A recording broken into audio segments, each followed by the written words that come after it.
Good evening. I'd like to call to order the December 8th meeting of the Common Council. The time is 7 p.m. and the notice has been appropriately posted. The first order of business is number 1, roll call. Joanne, could you do the roll call for us? Mayor Kim Smith, Here. Tom Smith, Here. Jim Olson, Here. Dan Stevens, Present. Diane Wolf. Here. Stephen Knott, Present. Carrie Burmaster. Here. Thank you. We will continue with the Pledge of Allegiance. I pledge allegiance to the flag of the United States of America and to the republic for which it stands, one nation, under God, indivisible, with liberty and justice for all.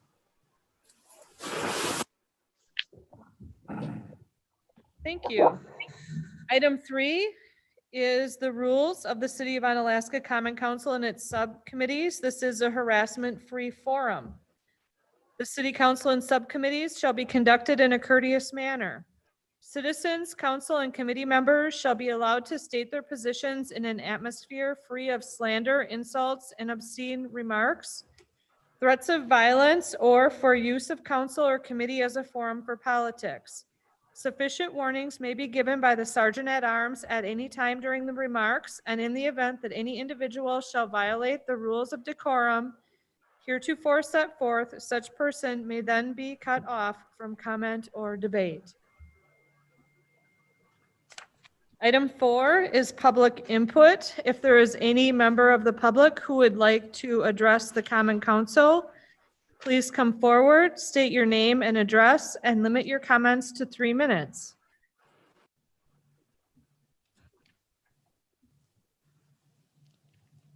Welcome. Thank you. Good evening. I'm Park Hutter. I'm the pastor at Onalaska United Methodist Church, 212 4th Avenue, 4th Avenue North here in Onalaska. Don't want to get that mixed up. Right in your backyard here. So howdy neighbors. And I just come to bring greetings on behalf of the faith community at this time of year. We continue to be grateful for the city that we live and serve in. And along with you folks, we're all facing the challenges that confront us. It's interesting. There's a standard set of readings for churches. And the first Sunday in Advent this year began with an apocalypse. Oh, no.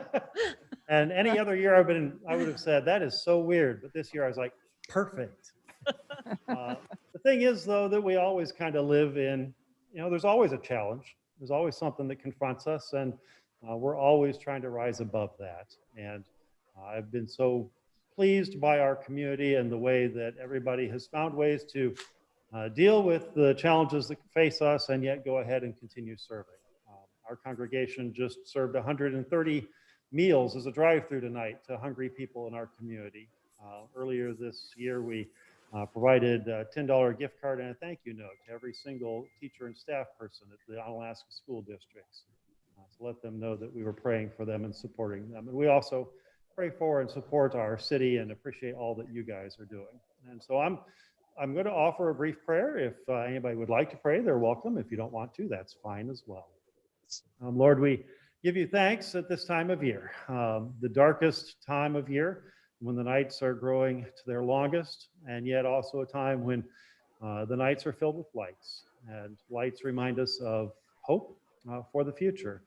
And right now, we see the light at the end of the tunnel with COVID. There's hope with the vaccines that are coming online. But we still need to pass through this darkness. Lord, we pray that you will continue to strengthen us, help us to encourage one another and care for one another, do the things necessary to protect each other. May we continue to look out as well for our community, for our local businesses, and find ways to support them. We're so grateful for our city and essential workers who have continued to serve through this time, and we pray protection for them as well. During this season, help us all to find something that we can be joyful about, something that gives us hope.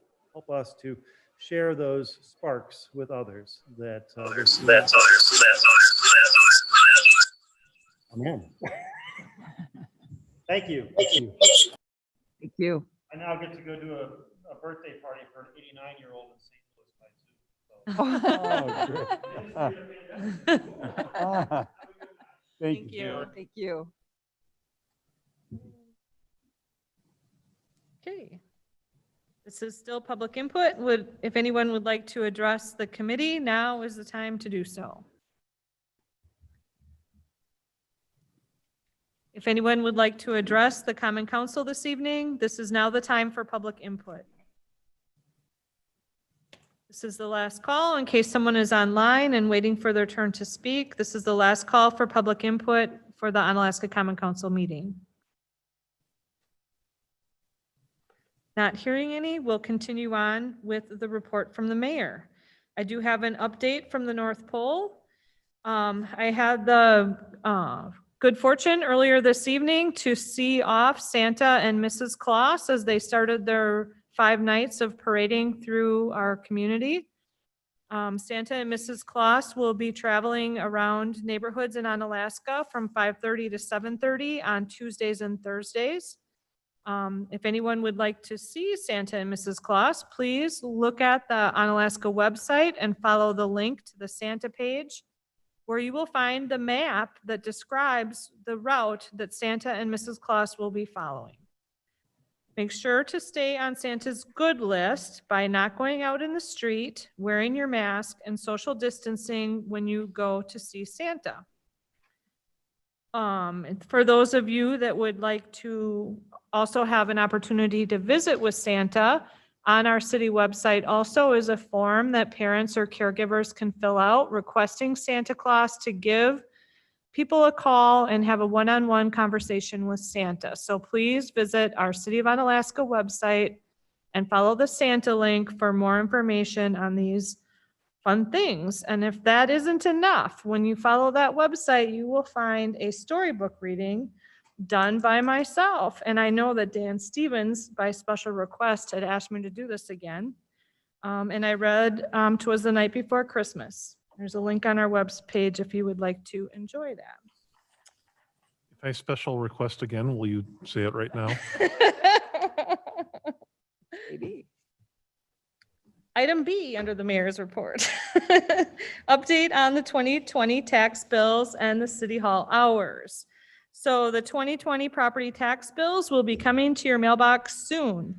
People are welcome to put their payment in the mail, use one of the 2 drop boxes located at Onalaska City Hall, or if you prefer to come to the clerk's office at Onalaska City Hall and pay in person, you may do that.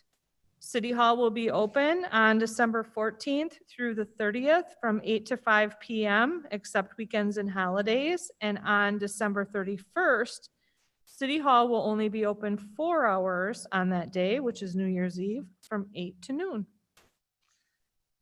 And that concludes the mayor's report. So next up, we have recommendations for approval and/or possible action from the following committees, commissions, or boards. All items listed under the consent agenda are considered routine and will be enacted by one motion. There will be no separate discussion of these items unless a council member requests removal, in which event the item will be removed from the consent agenda and considered in the order of business in the non-consent agenda. Are there any items the councilors would like removed from the consent agenda? Alder Burmaster. I would like to remove under finance item E, approval of the 2021 fee schedule. Thank you. Are there any other items the councilors would like removed from the consent agenda? Alder Stevens. Your Honor, I would like to remove item O under administrative. Thank you. Are there any other items the councilors would like removed? If not, I'll consider a motion to approve the consent agenda with these items removed. I move to approve the consent agenda. Second. Motion by Alder Stevens, seconded by Alder Burmaster to approve the consent agenda with those 2 items removed. Is there discussion? All those in favor, please say aye. Aye. Those opposed say no. Motion carries unanimously. Moving on to the non-consent agenda, we'll begin with item 7, a recap of the items pulled from the consent agenda. The first is item E under finance. We'll cover that item now. Alder Stevens.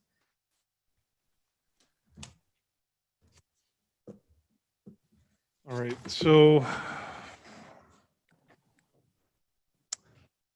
actually, would it be appropriate to ask Alder Burmaster? Well, if he wanted to- as the finance committee chair, you'd say item E was approval. It was a recommendation of the committee to approve.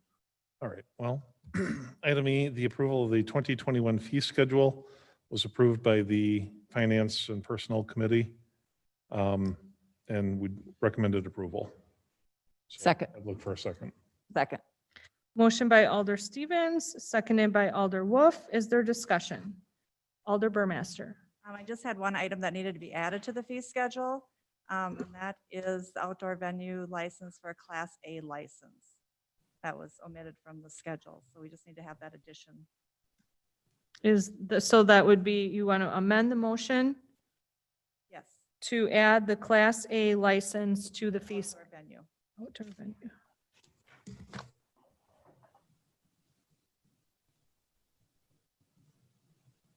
Okay, so we have an amendment by Alder Burmaster to amend the motion to include adding a Class A license for outdoor venues to the fee schedule. Amanda.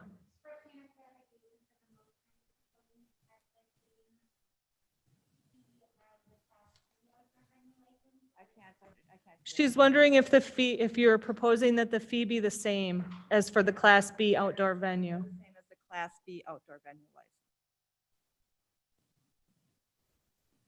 Okay, so, Which title is this?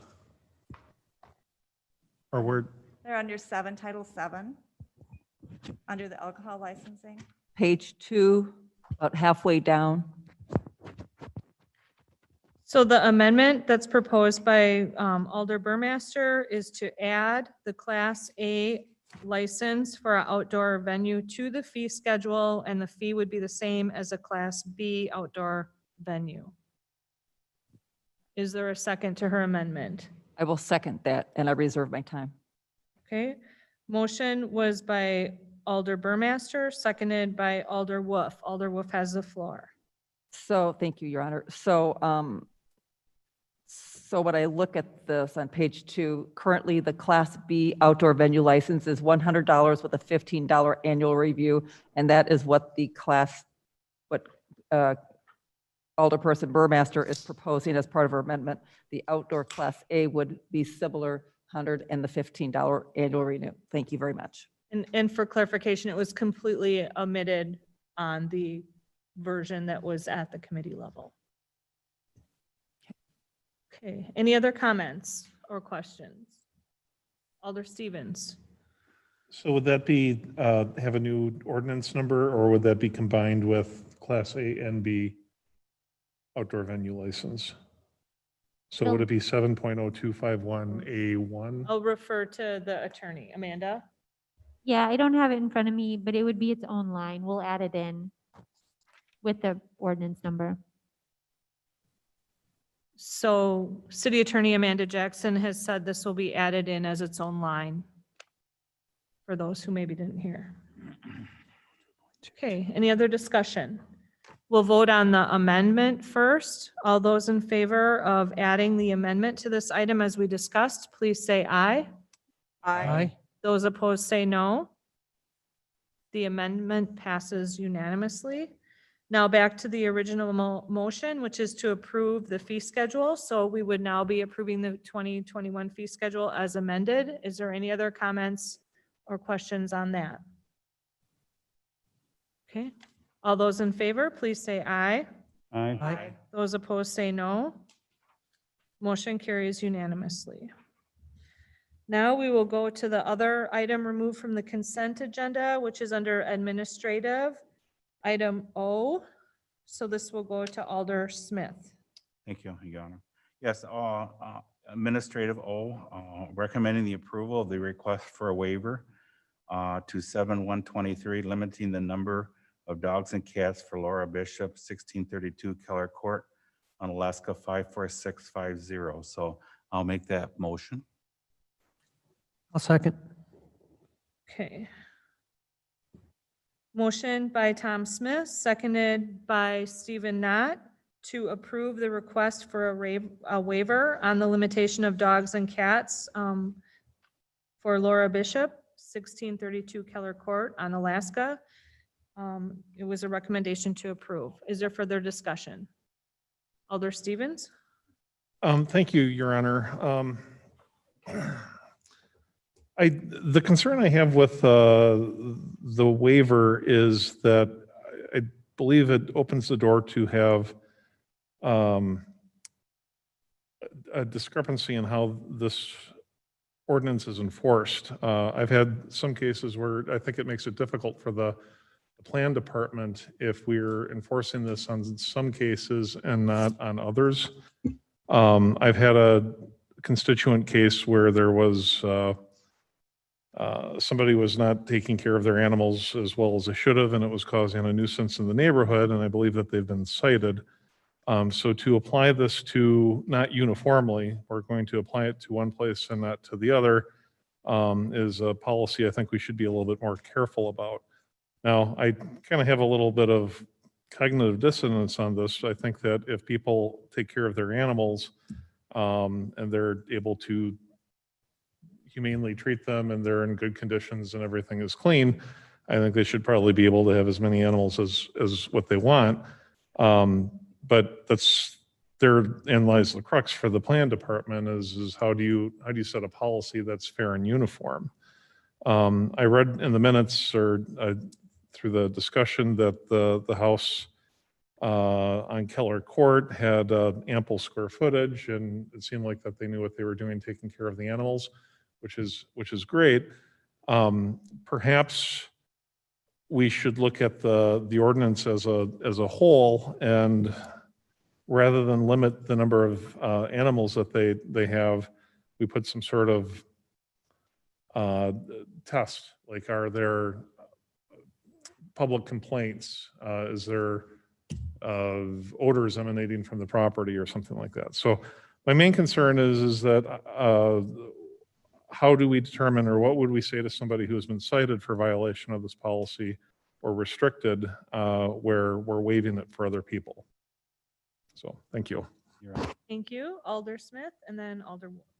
Thank you, Alder Stevens. Appreciate your concerns. And actually, the administrative committee, we had a lot of discussion about this. And actually, Laura Bishop was there or was online and discussed it. And we did look at it, and we do concern about that. We need to follow the ordinance the best we can. But the reason why we do have waivers is there are exceptions. And we did look at the exceptions, and the animals that she does are well maintained. And we went through quite a few different things. And I know the committee, Lisa, myself, and the other two can speak for themselves.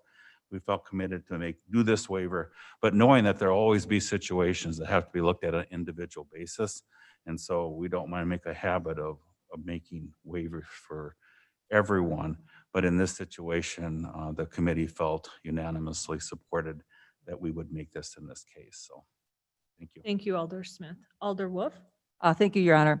I found it a little bit ironic that a special request came through the same night that we were reviewing Title VII to limit the actual number. I thought, well, isn't this interesting? I think this might be my third one that I've seen in my years here.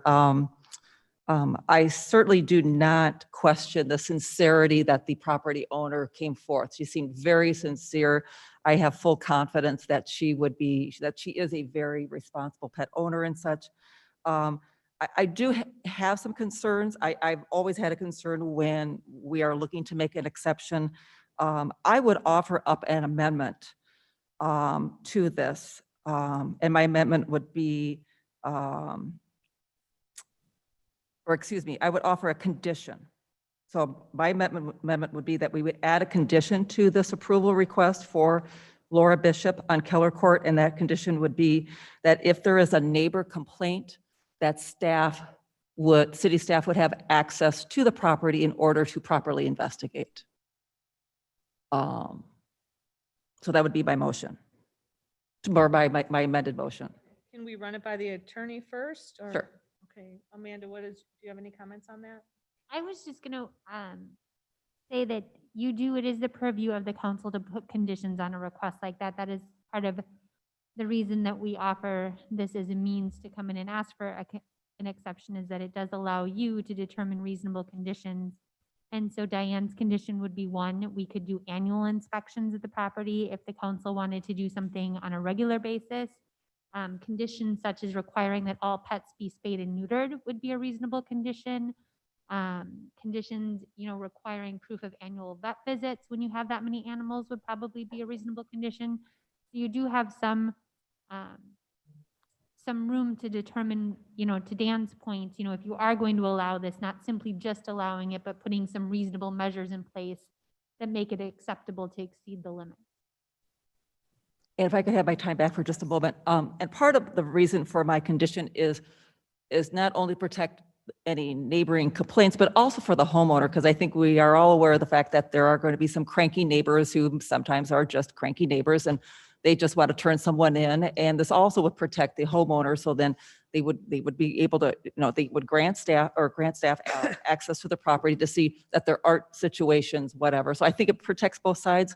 And I have to say, when I came on council, I never knew that I would probably have my most phone calls, complaints, texts, emails, discussions in person, site visits personally, over property maintenance. And I have dealt with more phone calls about barking dogs, property maintenance, dog feces, and the smell of. So I'm a little overly sensitive to people wanting to have additional animals, especially this is located in 2nd District. But I do believe that she is totally sincere, and I don't believe we would have problems with this, but I just think maybe going forward, it might not be a bad idea to look at conditions on a case-by-case basis. Thank you. Wasn't one of the other things we discussed at the committee to have them, this was just for the life of these pets, that she had Right, to go down to? Yes. the limit? Yeah, that's Yes. Okay, so our city administrator would like to have a word. Oh. To kind of reflect a little on conditions, there's been exceptions provided, and the role of the planning department, inspection department. Again, the policies made is something that will be enforced by staff, whatever the policy is. If there are exceptions or if there are guidelines, they'll be implemented by that. The body that would overrule that, much as if someone requests a waiver of fine, fee, forfeiture, or a refund or something, staff can't do that. That has to go, something that's contrary to policy will always come back here. And so long as we're following, not just the number of pets allowed, but also, are they picking up their feces? Are they barking loud at night? I mean, those are other regulations too that they would have to follow. Whatever you decide here in terms of your cap or with conditions will be applied and followed. Anybody, much as they've already done, needs to have, would ask for an exception. That would not be something staff would do. It would come back here unless there's exceptions provided by a condition or a guideline. So in sense of, overriding what the council has authority to do is grant exceptions. You always have that authority. Staff would not have that authority. Just be clear on what it is that you're telling staff in terms of the cap or conditions that you're imposing upon that. This is my request. Thank you. Okay, so Alder Wolf, would you like to restate your condition? Or conditions? And then it would be an amendment. You didn't have a second before because I interrupted, so the attorney. Right.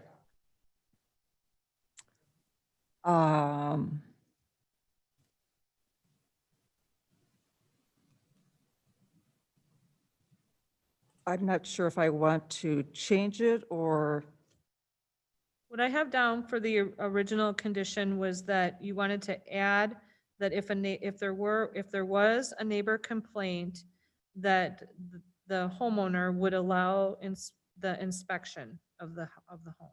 because right now, how much access do they actually have? Because a lot of times when there's issues, so many times they have to, at least when they first see it, staff has had to access it like they have to look through a backyard fence, or, they don't have access to the property. So I'm actually asking them that they have actual access to the property. So I'm not sure what Eric, his input, whether or not, and forgive me, I'm not sure between masks and, I wasn't sure whether should be interpreting something or reading between the lines with what you just said. Like, No, if the intent is to grant the staff authority to issue, like a plan commission or something else, issue their own requirements above a certain amount, put that in the motion for those kind of conditions. Because, is it the clerk's office or is it Katie's office in planning that will issue those on a case-by-case basis? But again, only if it's over a certain amount. If we're looking at capping the animals off but allowing exceptions to that, then what are the exceptions that you're telling staff we can allow? I think we're just talking about this one particular incident. We're not talking about Right. the policy in general. right. Right, but we already have a list of those that'll be grandfathered in, but the grandfathered in to what extent? Plus, yeah, will be other people come up forward with other ones? Are we saying, no, don't do it? Or we'll allow exceptions? Or my point is ultimately whatever exception we're making here, someone else is going to try to do. So let's just be clear with what it is that we're granting in terms of conditions or not, so that staff can follow that. Okay, okay, Amanda, sorry, City Attorney Amanda Jackson. I guess I just want to clarify that the petitioner asking for this exception already has 6 animals. So she already will be grandfathered in with her 6. She's asking to even exceed that up to 8. And so I don't want to confuse the 4 to issues 6. too much. Oh, It's No. 4 to 6. Yeah, she Yeah. only has 2 more. She has 4, which is compliance. We only allow 4, and then she's getting 2 more for 6. Yes, that's what she said. She was on the list of people that was being grandfathered in.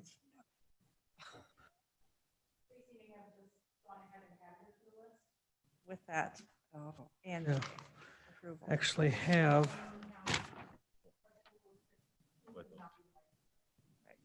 that was my understanding also. yeah, Was that that's- there's I've got the 8 original was ours, email too. here. Yeah. conversation.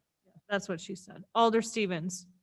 I'm not sure if this body's amenable to it, but I think there's a lot of, I think that this probably deserves a little bit more thought. I'm going to suggest maybe if we can to refer this back to A&J. I think that we should consider just changing the policy into something that would be acceptable to the council in a case where if they are to exceed it, what those conditions would be. I mean, does it involve a trip fee that, we're going to charge, or why would we do this, or why wouldn't we do this? I just think it should be fair and uniform. Thank you. We have Alder Knott and then Alder Olson. I would argue that it is fair and uniform because we have a policy. We went by the policy. The policy says you're allowed to have 4. You can't exceed it without the prior approval of the common council. The resident came to the judiciary, and now it's coming to the common council, but this is a uniform procedure for everybody who would want to do this. Where I have my own concerns about deciding about other stipulations upon it, what we've done then is arguably gone from approving somebody to have additional pets, but now saying, and now we are going to hold you to a higher standard than any other city resident to include potential intrusive inspections. I have a real problem with that. I really do. It just goes straight to the heart of liberty. If the person's going to come in and present to us that they think that they can take care of an additional 1 or 2 or however many pets that, and then we review and make a determination that it looks like they can, they are still bound by the ordinances for nuisance, for neglect as anyone else. And I don't know why we would have to go down the path of intrusive inspections to hold them to a higher standards. Thank you, Alder Knott. Alder Yeah, geez, I hate to say anything, but this is one of the reasons why sometimes we don't get out of here till 10:30 at night. I think we're overthinking this a little bit too much. And I said, I've got a neighbor, a young couple that have 2 Labradors and they bark. And I said to myself, well, so they bark. They don't bark all day long. They bark a little at night sometimes when they get, somebody goes by the house. It's part of having neighbors, but they're good kids. They take care of their animals. I have no problem with that whatsoever. life isn't perfect all the time. So as long as those dogs are well behaved and they're good animals and they're well taken care of, I don't have a problem with that. Thank you, Alder Olson. Alder Burmaster, would you like to have a word in edgewise? I just think we should go ahead with the approval for the waiver. We've done this before. This is nothing new. If we do run into problems, there are, like Alder Knott had said, we do have other ordinances in place to handle some of those. If we do think we need that one extra condition on there, I wouldn't disagree with that because I know we have had an issue where we have had troubles getting access to the property. And remember, we're not going to go on there and do those inspections unless we get a complaint. You know, it's not like we're just going to go in there like every year and look at, and go at things. I think the way it was stated is if there was a complaint, so there would be something that would trigger that inspection. Well, And then we would do that with anybody who got a complaint. You know, I mean, so I don't think we're treating them differently because there's something that's going to trigger them to go there. Sure. all right. Alder Wolf. Add anything? I will stick with my motion to amend the motion to approve the ordinance. What are we? With one condition, we're on Yes, O. on O. So my amendment is, I move that we amend, we have one condition that if there is a neighbor complaint, that staff would be granted access to investigate. That's my condition, amendment condition. Okay. So we have an amendment by Alder Wolf. Is there a second? I'll second. And we have a second by Alder Burmaster on the amendment. Is there any more discussion on the amendment? Alder Wolf and then Alder Knott. So one last kick at this. So I agree with Alder Burmaster. I am not looking at being intrusive. I'm not looking at some of the conditions that our city attorney was recommending, or that, at least that she had suggested, that put out there. It would have to be something that would trigger it. Individuals are coming forth and they're asking for something above and beyond what is permitted by ordinance. And I think that is a privilege, and they have to earn that privilege. And once they have that privilege, if something is violated, I think they're just granting access so they can be proven that there isn't an issue. That's all I'm looking at. Thank you. Thank you, Alder Wolf. Alder Knott? My concern is that by requiring access onto personal property based off of a single complaint by a neighbor, anyone can accuse anybody of anything.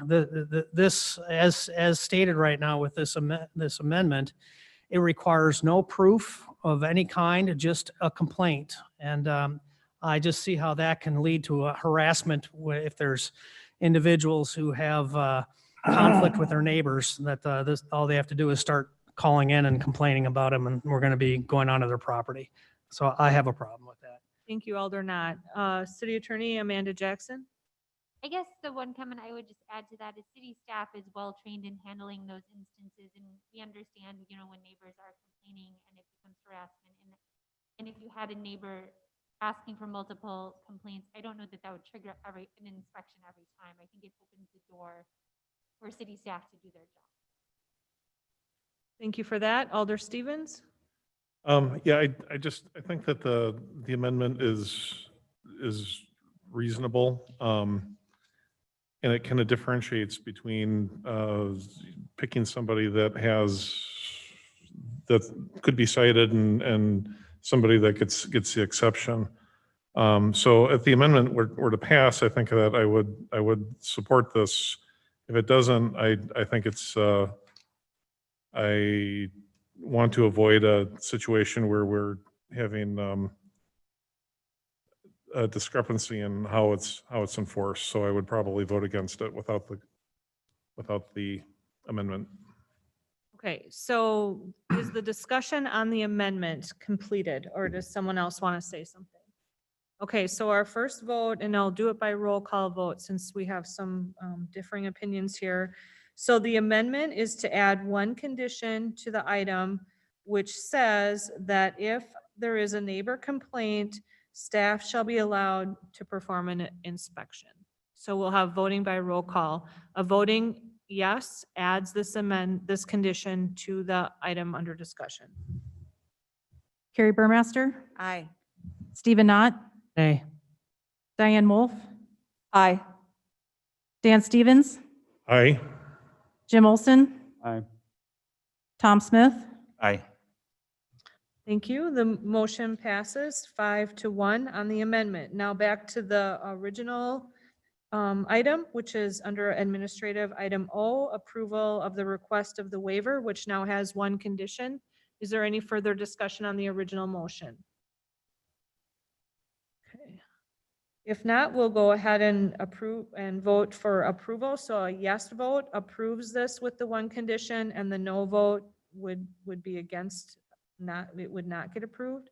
All those in favor, please say aye. Aye. Aye. Those opposed say no. Motion carries unanimously. Thank you for the good discussion. So that concludes the recap of items from the consent agenda. We'll now continue on with item 8 under non-consent. Finance Committee, Alder Stevens. Thank you, Your Honor. Under item 7A, vouchers. The following is a list of monies expended since the last Common Council meeting dated November 10th, 2020. And the total is $1,559,915.29. Recommend approval. Second. Okay, we have a motion on the floor by Alder Stevens, seconded by Alder Olson to approve the vouchers. All those is there discussion? All those in favor, please say aye. Aye. Those opposed say no. Motion carries unanimously. Thank you. Item 9, personnel, Alder Stevens.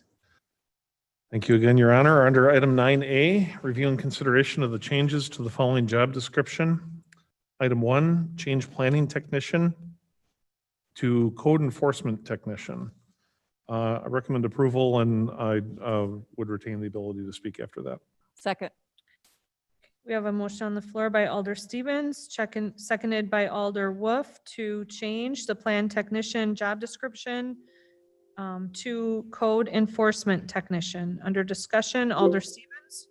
I don't know if Hope is with us. We have a copy of the code enforcement technician in the packet. Was there a red line copy so we could see what the changes were?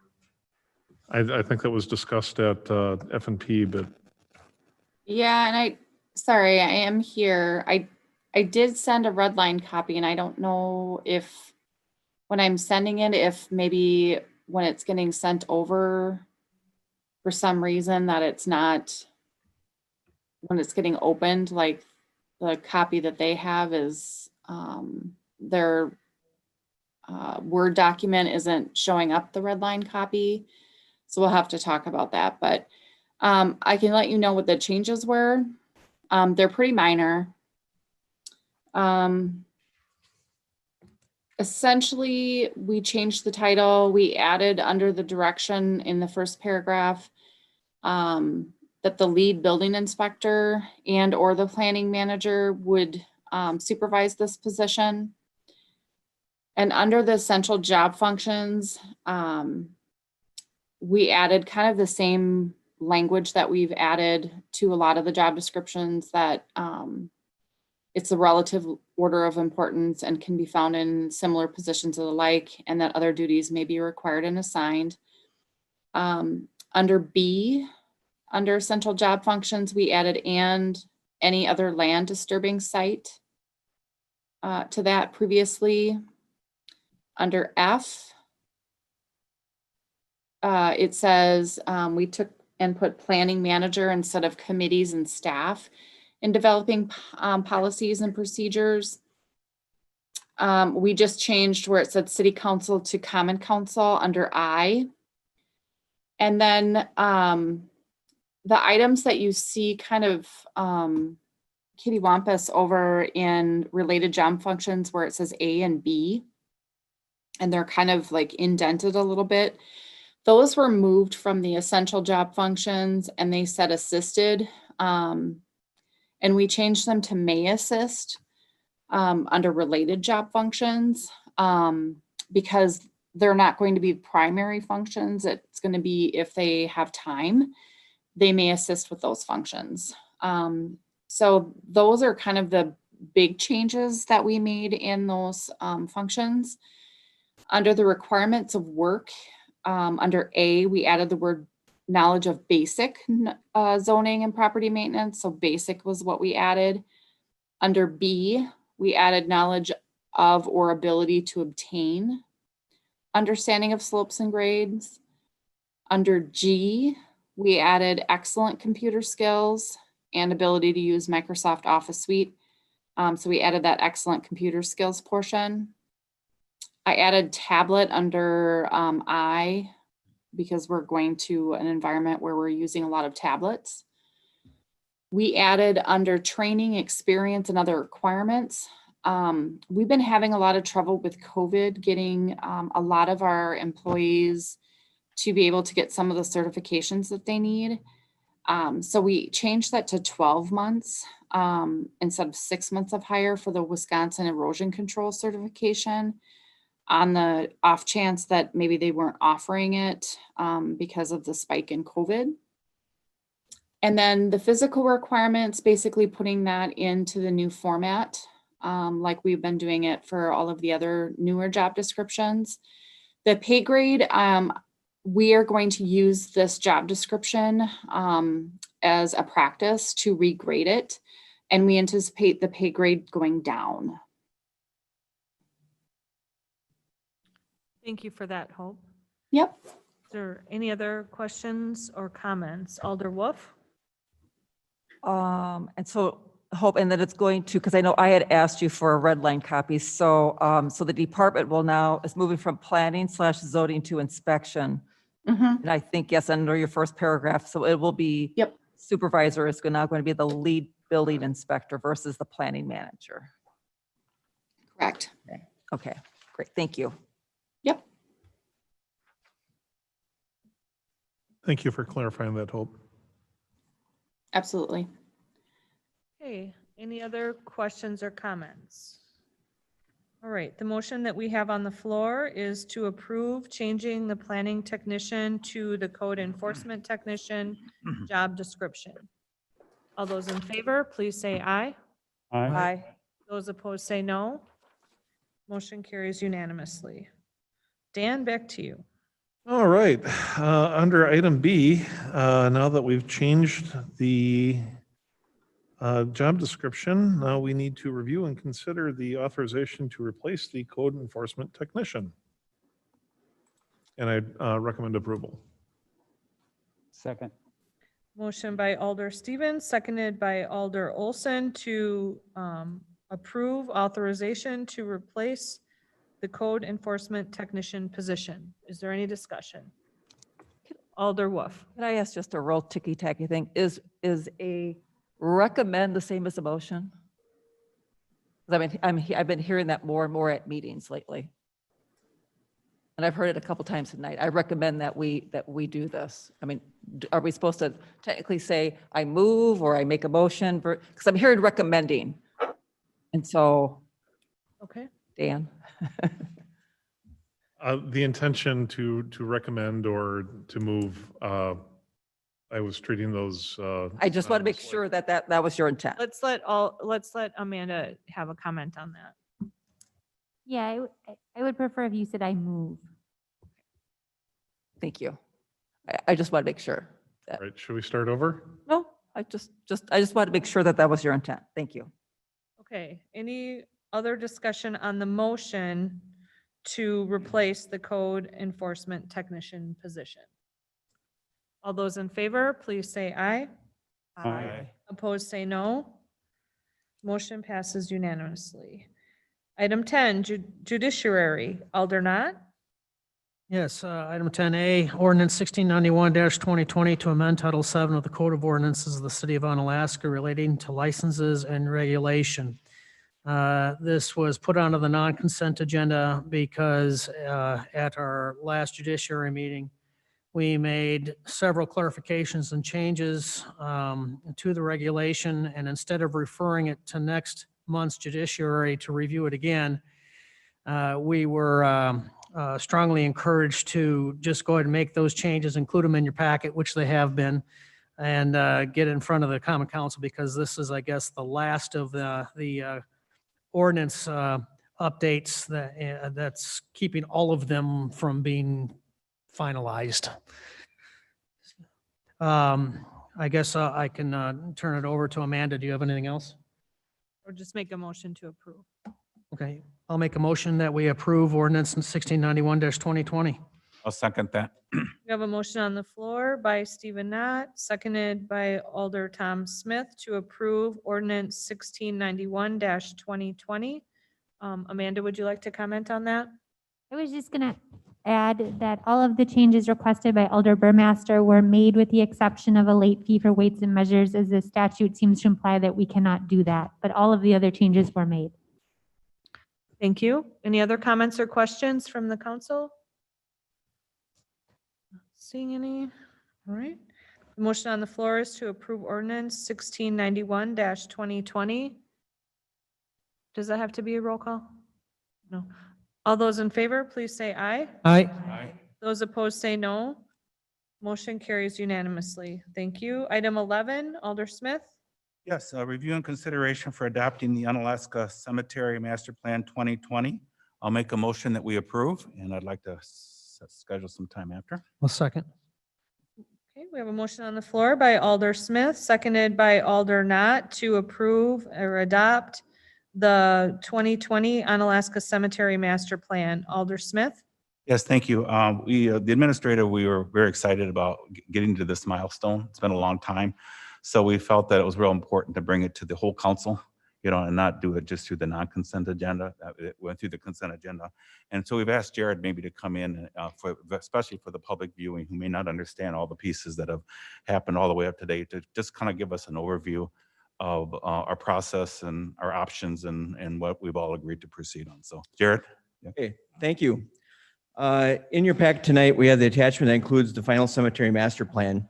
Just to give a little context to that cemetery master plan did have options before we got to this final option. And we actually had those options out for a lot of public comment. So with that, the master plan for the cemetery has been in our working plan for many years now. We did start the master plan in the winter of 2020. So right after the first of the year, we started the master planning process. The land that was purchased south of Hickory Street in 2011 was slated for an addition to the cemetery. So we have always known that we're going to need some sort of plan on what to move forward with. We are receiving more requests for interments that are not in the ground, so a mausoleum, columbarium, things like that. So we wanted to address those needs also, because we are getting those requests pretty frequently here. With that, we worked with a consultant in the spring of 2020, working on a master plan. We hope to have the public comment meeting in May of 2020.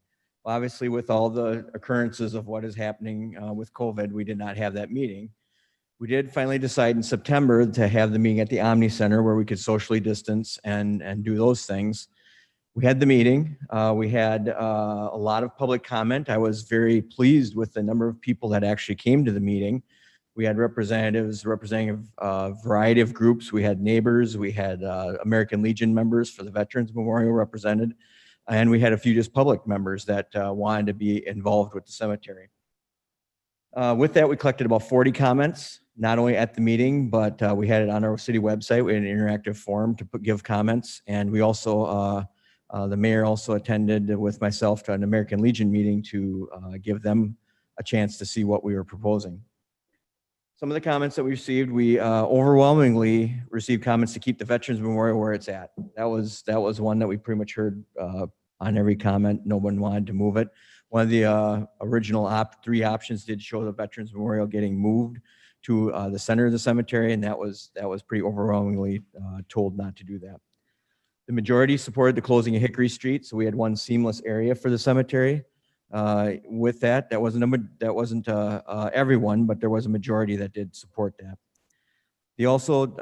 Residents did express a desire for a columbarium, someplace to put ashes that would not be interred in the ground.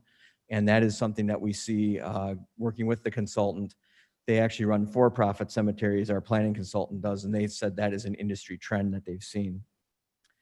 So looking at this tonight, I did put it up on the screen. You can see we've got three pieces of information tonight. The first one is option number one that came out as our preferred option. We also have a phasing option for option number one, and also an option number two. With that, going through this, we did find that one of the comments received was, do we need to take the whole hill down right away from some of the neighbors? If you look at option one and two that are presented tonight, they are very similar. They're the same layout with Hickory Street being closed. They are very similar, but option two that I have up on the screen now actually shows the full cemetery build out happening, kind of has to happen all at once because all the new features are in the new area. So if we go back to option number one, you can see that we do have a smaller area for a possible columbarium, which would be on the existing Hickory Street right away. We could leave the purple area on your map tonight, the existing wooded area, for a future phase. If we did move forward with this option, I would envision that we would, going through the capital improvements budget in future years, budget for the red, which is the removal of the street, and also a new cul-de-sac bulb, and then green, which is the new interior cemetery street. And then the phase after that would be the yellow, which would be a future columbarium area. And then that would probably take us for a number of years before we'd have to do anything in the purple, in the 5 to 10 year range before we'd ever have to do anything there. So this plan did have many iterations. They go through it with staff, receive public comments. This gives us a framework to follow for the next 10, 20, 30 years in the cemetery for this site. It also builds on the previous work that's been done. Our city cemetery is almost 150 years old.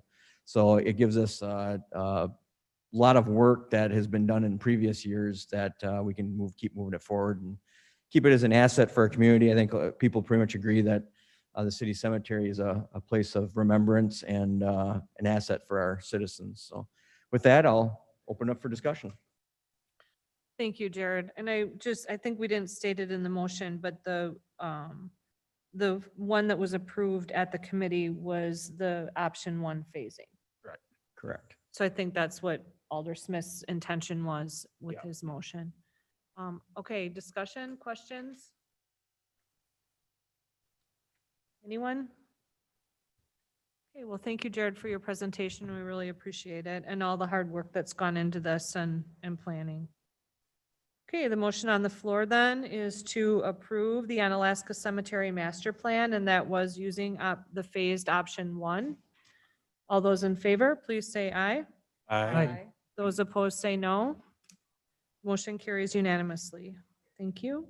Alder Smith. Item 12, Board of Public Works, Alder Wolf. Thank you, Your Honor. 12A, consideration, possible recommendation, and possible action in regards to the 2021 capital improvements projects. Is Fred on? Fred? If not, Board of Public Works met last week, and if everyone had a chance to read the minutes, those who were not in attendance, item 51 in your packet for item 12, the police department were able to get a grant, excuse me, not a grant, but a anonymous donation to fund item 51. So that item was removed in the amount of $84,165, and the Board of Public Works went ahead and added 2 items in that had been previously removed during previous meetings for the capital improvement projects for 2021. So we added in item 1E, miscellaneous sidewalk infill, in the amount of $48,165. And we also added back in item 27, which was the brick sidewalk repairs for the replacement downtown, in the amount of $36,000. So we did not spend any additional dollars. It was a break-even exchange. So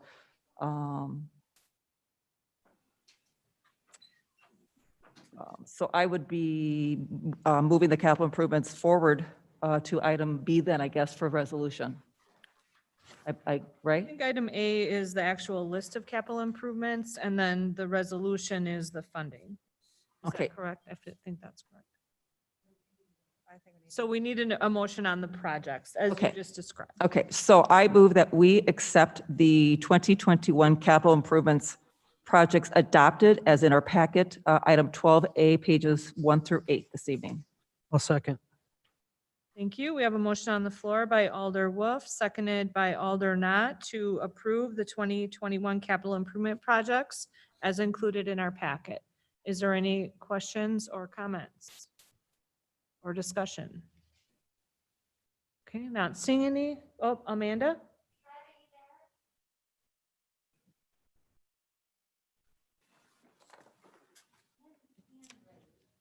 Hit on mute.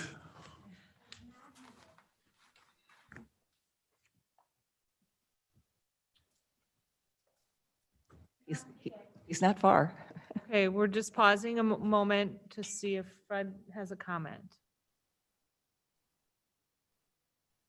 Okay, not hearing any. Okay, let's go ahead and vote. Then the motion on the floor is to approve the 2021 capital improvement projects as listed. All those in favor, please say aye. Aye. Aye. Opposed, say no. Motion carries unanimously. Okay, Diane? And item 12B under Board of Public Works, Resolution 50-2020 relating to the capital improvements projects for 2021. I move that we approve Resolution 50-2020. Second. Sorry. Thank you. We have a motion on the floor to approve Resolution 50-2020.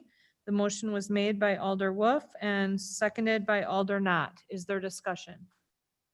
Alder Stevens? Would it be fair to summarize Alder Wolf's, that we received a donation and the money was then moved over into infrastructure or maintenance? So there's no more money. It's just moving from one place to another, and we're That's putting it into listed maintenance. in the projects which we just approved. Right? Any other discussion? Seeing any discussion, so we're voting on Resolution 50-2020. Please answer when your name is called. Jim Olson, Aye. Dan Stevens, Aye. Tom Smith, Aye. Carrie Burmaster, Aye. Stephen Knott, Aye. Diane Wolf. Aye. Thank you. Motion 50-2020 passes unanimously. And thank you, everyone, for your hard work on that. It was quite the challenge. Item 13, Plan Commission. Item A, review and consideration of a development agreement with the Broham Investments. It was the recommendation of the committee to approve this development agreement. And I'll entertain a motion concerning that. I'll make a motion that we approve. Second. Motion by Alder Smith, seconded by Alder Olson to approve the agreement. Any discussion? All those in favor, please say aye. Aye. Opposed, say no. Motion carries unanimously. Item 14, Utilities, Alder Olson. Review and consideration regarding the Public Transportation Agency Safety Plan, PTASP, appendices A through H. Make a motion that we approve. A second. Okay, we have a motion on the floor by Alder Olson, seconded by Alder Smith to approve the Public Transportation Agency Safety Plan appendices A through H. Is there discussion? Alder Stevens. Thank you, Your Honor. I believe that this was put on the non-consent agenda on the Zoom meeting with Jackie Eastwood from the LAPC. There was some confusion as to the distance between major mechanical failures mean number. And if Fred were here, we could verify that the number had changed from what was in the minutes of the meeting. And I believe that the 2021 target is $411,606. If Fred can hear me, I'd really appreciate if you could verify that before we vote on it. Thanks, Dan. Okay, do we have anyone that can verify that before we?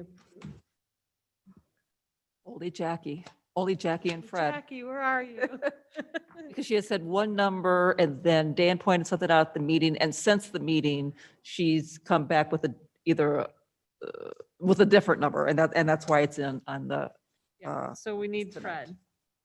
Fred. Amanda, do you have anything? Oh, I see him. He is coming this way. walk this way. There he is. There. Okay. Thank you. Thanks, Fred. Thank you, Fred. Okay, so what we are approving is appendices A through H as shown in our packet with the correct number. Good question, Alder Stevens. Any other discussion? Okay, I'm not seeing any, so we'll go ahead and vote then on approval of the Public Transportation Agency Safety Plan Appendices A through H. All those in favor, please say aye. Aye. Those opposed, please say no. Motion carries unanimously. Item 15, report from the city administrator.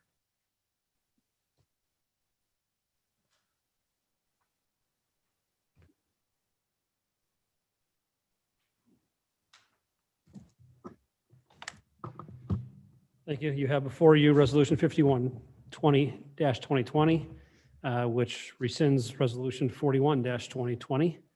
And I can't make a motion, but I would ask for approval of such resolution.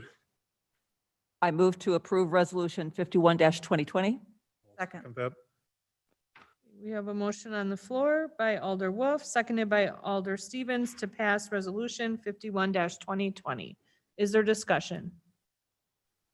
Okay, all those in favor, answer when your name is called. Aye. Aye. Aye. Aye. I didn't get two votes. That's right. I can double vote. I understand that. Hey, That's why Joanne. How do I get Oh, that? twice. he gets two, I get none. You could have used that vote before. I, Aye. Thank you. Motion passes unanimously. That's why I have Joanne do roll call votes, because I know I can't do it. Okay, we're on to item B, Erica. Great. Item B is the presentation of the 2020 wage study results from Baker Tilly. Following such presentation, there'll be discussion and action on implementation options. Amanda, we have Ann present.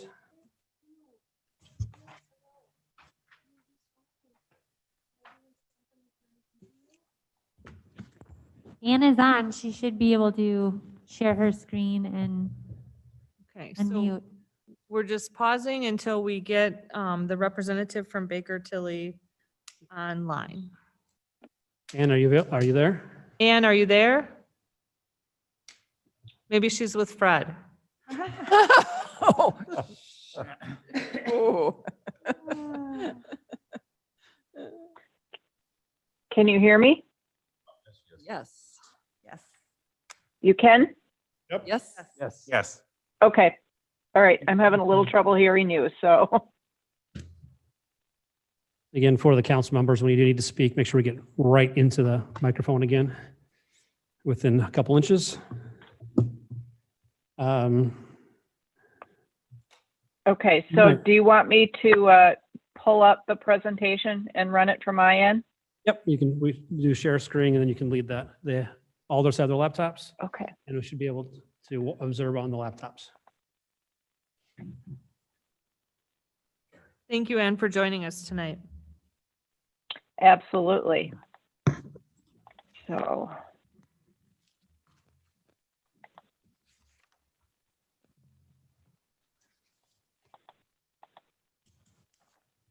All right, can you see my screen? Yes. Yes. Yes. Okay, great. I love it when it actually works. Well, good evening, everybody. And thank you for bringing this to the Common Council this evening. My name is Ann Antonsen, and I'm a director with Baker Tilly.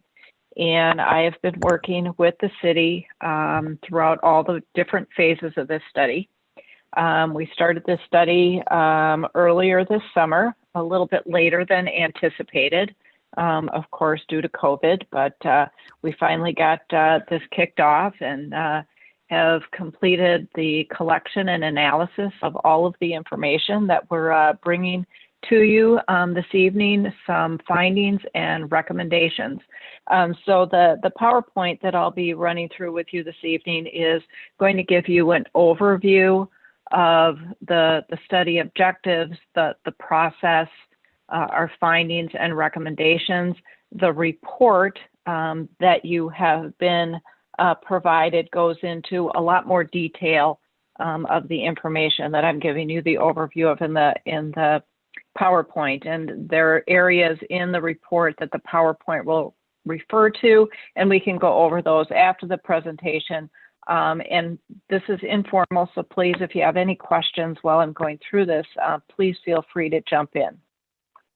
So the objectives that were identified by the city as we moved into this study was to do a review and evaluation of the city's current classification and compensation system.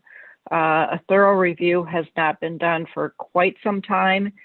There were concerns about the equity of wages amongst positions within the organization and concerns about how comparable the current wage program was in the city to those organizations that are comparable to the city of Onalaska and those organizations that you compete with for employees. So it was determined that it was a good time to do a comprehensive review of all of the components associated with a classification and compensation study. As the city approached this, one of the goals was to ensure that there were opportunities for input for all levels across the organization, from the department, the city administrator, the department heads, the staff of the organization, and the elected officials. So we did have the opportunity for input from all of those related parties. And so one of the big questions up front, which is associated with every study like this that we do, is what is that current relationship relative to market? So are your salaries and benefits competitive out in the marketplace? Have they fallen below? Are they above? Or in some cases, we find that there's a blend of those. You have some salaries that might be slightly above market, some that might be below, and some that are consistent with market. But as we start this, one of the big questions we need to ask is, what is that relationship relative to market? And then as we look at market as well, we want to look at internal equity within the organization. So we want to ensure that positions within the city that have comparable levels of job responsibilities, essential job functions that they're performing, job requirements as far as education, experience, any special requirements such as licenses, certifications, that those positions are compensated at a level that's consistent with one another within the organization. So that was one of the objectives of this study. And then taking that information and developing recommendations for a compensation system and strategy, and then developing implementation strategies. So once we have our findings and recommendations, how does the city go about implementing those recommendations with the financial resources that you have available to you, and something that the city can also sustain moving forward? So those were the objectives that were identified at the beginning of this study. So the methodology and process that we used for conducting this study, as we got ready to get going with the study, I had discussions with the city administrator, with human resources, with the attorney, with department heads, And the goal of that is to obtain information from the city. So, why is the city moving forward with the study at this time? What are the issues and concerns that the city wants to address throughout this study? Looking at, getting a good understanding of how the city functions. So for each department head, how is your department structured? What are the positions you have in your department? What are special requirements that you might have of any of your positions? An overview of the level and types of services that you're providing.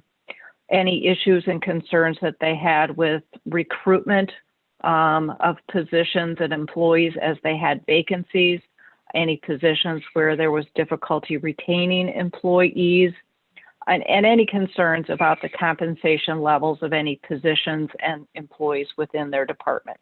So the goal of that is to get a really good understanding of what's going on within the city, how you're structured, what are some of the concerns, what makes the city unique, and then gathering information from those groups and individuals as to, what are the organizations that we should include in our market survey? Who's providing similar levels of services?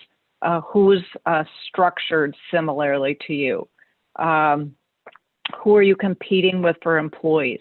What organizations are similar in demographics as far as service area, structure, population, cost of living, those types of things. So there's a lot of information that's collected as we go into that. And then after those preliminary meetings, we did have an employee informational meeting. We were attempting to have that be an on-site meeting. However, with COVID, both Baker Tilly and the city, we finally came to the conclusion that it was safer to be doing that virtually. So we had a virtual employee informational meeting so that we could provide information regarding the study to all city employees.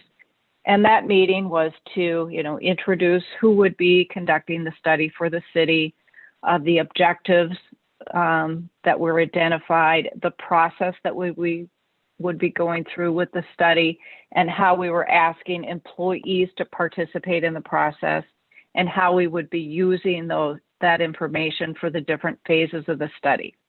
It also gave employees the opportunity to ask any questions that they had regarding the study. So at that meeting, we also introduced what we call a position analysis questionnaire, or PAQ. And that questionnaire provided us information that would supplement the city's current job descriptions in providing us the information that we would need to conduct the market survey, and also to look at internal equity of positions as well. The survey was designed to be completed online by employees, and then it was submitted to supervisors who were then asked to provide information, but were not allowed to change any employee responses. So we were able to see how both employees and supervisors viewed the responsibilities and factors that applied to each individual position within the city. We then took the information in those PAQs, the information in the current job descriptions, and we used that in two different ways. One was to do a very comprehensive evaluation of positions based on current job requirements of all positions within the city. And we also used that information to obtain our market salary and benefits information. So in the survey that we submitted to the organizations that were selected to participate as benchmark organizations in the survey, we included a summary of each position's responsibilities and requirements in the city of Onalaska in that survey, so we could ensure that we were getting valid comparisons out in the marketplace. And in that survey, we provided that summary, and then when organizations provided us responses, they had the ability to share whether their position had the same job title or a different job title, or if their position had more or less responsibilities or requirements than the position in the city of Onalaska. So we could take that into consideration as we evaluated that market survey data to ensure that we were, again, using valid comparisons for each position. We then took that internal review, the market survey data, and we developed the proposed compensation plan that we're bringing to you this evening. And then we took that compensation plan and we assigned positions within that compensation plan and then developed implementation options. So what impact would these recommendations have on individual employees within the city? So our market survey, we had 22 organizations that we requested information from.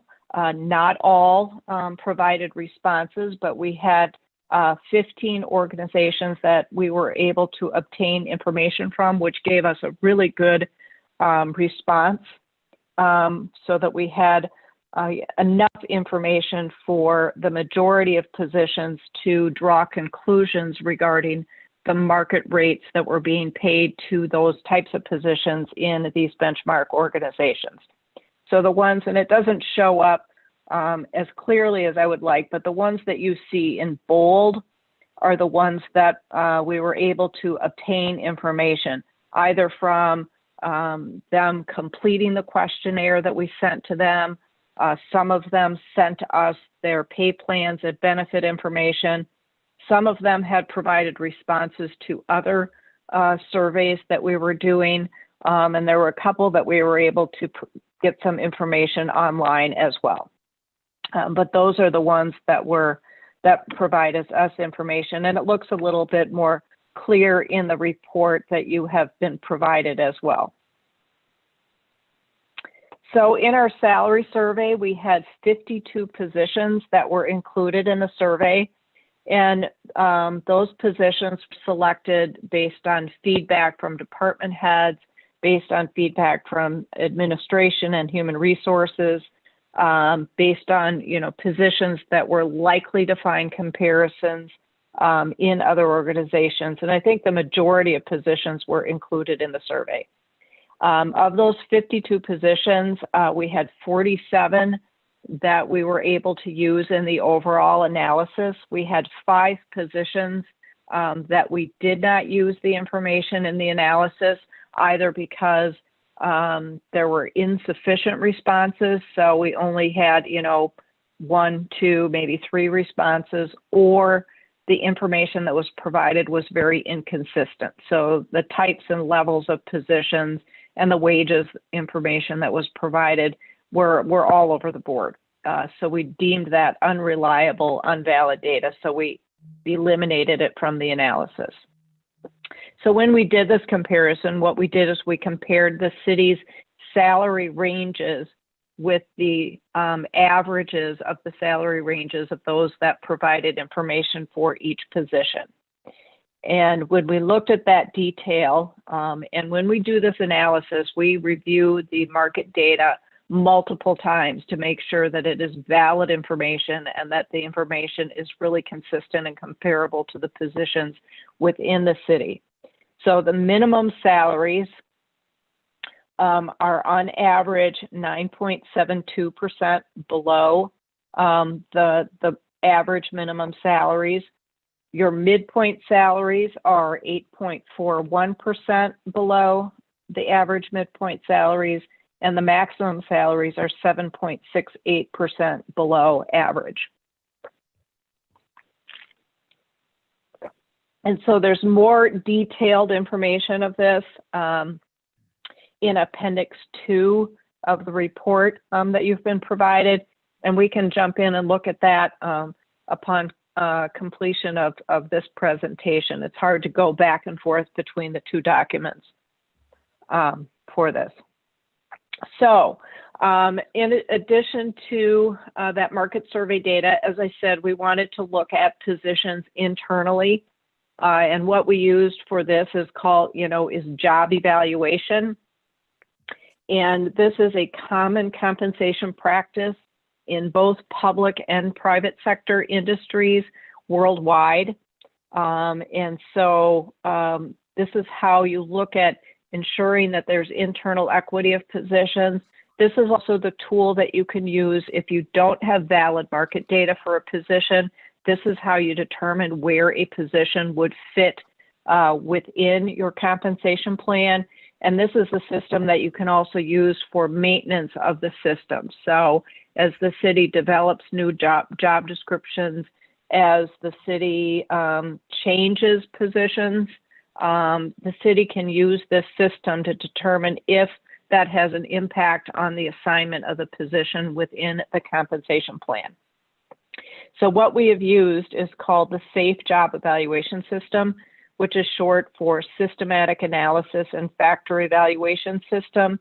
And this is a system that was developed specifically for use in the public sector.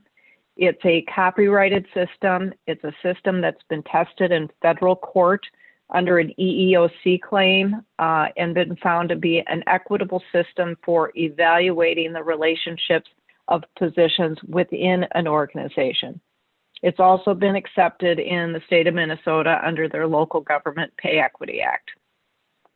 And so there are 9 different job factors in this system. It's a very comprehensive evaluation system. And with the different factors that are included in the system, it gives us the ability to evaluate seemingly very different positions to one another within an organization. So we can compare technical positions and public safety positions and administrative support positions and professional positions. They can all be compared to one another within an organization based on this very comprehensive system. So the 9 job factors are training and ability, which includes both formal education as well as any special requirements of a position. So say a position is required to have a water or a wastewater license.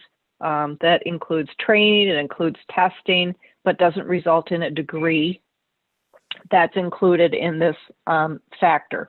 The prior work experience that is required of a position.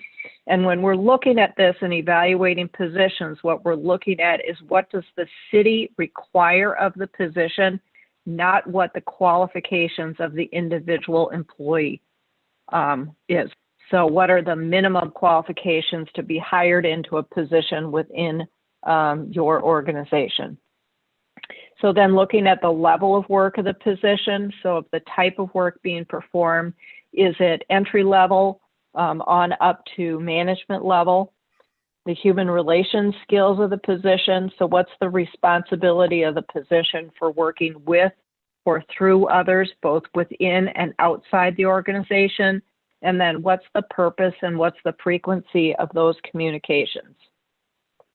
Then physical demands, pretty straightforward. Working conditions is broken down into 2 different categories. It's looking at the extent of disagreeable or hazardous physical or environmental conditions that an employee may face in a position. It also looks at the level of mental effort or the level of stress that is required of a position. Then independence of actions. So what is the level of supervision an employee receives in the position? So how much contact, how much direction do they get from their supervisor? Impact on end results, the types of decisions that are required to be made, decisions and actions that are required to be taken. What's the impact on the organization? And then is the position responsible for supervising other staff? If so, what's the level of supervision and how many staff, how many positions are supervised?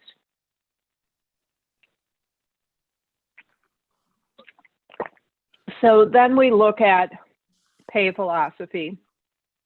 And the report goes into a lot more detail on here, but kind of an overview of developing a pay philosophy within an organization is looking at providing fair and equitable compensation to employees within your organization, how you balance external market and internal equity of positions within the organization, developing a competitive pay structure with consideration of the city's fiscal resources, but it's also got to be a structure that can be maintained and sustained within the organization moving forward, and then developing an understandable compensation program. So when we looked at developing the compensation plan, and the proposed pay scale is included in the report that you have before you. I don't have it in the PowerPoint. There's just too much information to include. But the compensation plan is developed utilizing the information from the respondents to the survey. And so it's developed so that the compensation plan is going to be competitive with your starting wage and also competitive at the high end of your scale as well. So the proposed compensation plan has 25 pay grades with a 6% separation between each grade. Then within each grade, there are 11 steps with a 2.75% spread between steps. And so again, that minimum, the midpoint, and the maximum salaries are designed to be consistent with survey responses. So the pay plan is in Appendix 3 of the report that you have. The list of positions assigned to that pay plan are in Appendix 4. So implementation, we have two implementation options for you to consider this evening. Option 1 is moving employees to the step closest to their current wage within the pay plan without any employee seeing a decrease in pay. And that cost annually, and this is wages only, is just under $137,000. Option 2, which is considerably more expensive, but we always get the question of what happens if you move an employee to a step based on their years of service. So if an employee had been there for 4 years, they would move to step 4, 8 years, they would move to step 8, etc. So the annual cost of that option is just over $300,000. And the details of these options are on page 10 of the report. So recommendations that we have for you to consider is approving the proposed pay schedule that we have brought to you this evening for consideration, approving the position placement, which puts positions within the salary schedule, which aligns them both internally and relative to the market. Approve an implementation option which meets the goals of the city and again falls within the financial resources, both current and in the future. And then provide support for ongoing administration. So how do you maintain that pay plan? And so it's establishing guidelines for how you make adjustments to the pay plan and for individual employees moving forward. And that's looking at adjusting pay ranges so that your pay scale stays consistent and competitive with in the marketplace. And then also ensuring employee wages are increasing to maintain comparability with the market as well. So looking at conclusions, the goal and the objectives of this study was to develop a system that would provide fair and equitable compensation to employees in a competitive and changing labor market. Looking at internal equity and external market competitiveness, being responsible with public resources, and then consistent administration of pay policies and procedures among all city departments and positions across the organization. So with that, I'm going to break for questions and then I can bring up the report as well. Thank you, Ann. Does anybody have any questions at this point? I just have a quick one. Alder Stevens? Annie, you referred to internal equity a few times. Could you please define that again, please? Yes, that's ensuring that positions within your organization are lined up relative to one another based on job requirements and job responsibilities and essential job functions. So you want to ensure that positions that have a comparable level of responsibility within your organization, comparable levels of job requirements. So what are the education requirements? What's the prior work experience? Any special requirements? And other factors that apply to the position, that they are consistent within the organization. Excuse me. And are there any other questions? Okay, it looks like we're good here if you want to continue. Okay, so then we have the report. And in here, we can look at some of the detail that I referred to, excuse me, in the PowerPoint presentation. So first I'm going to jump to, and again, here on this page, this shows, again, the details of those that were included in the market survey. And you can see a little bit better in the bold, those organizations that we were able to obtain information from.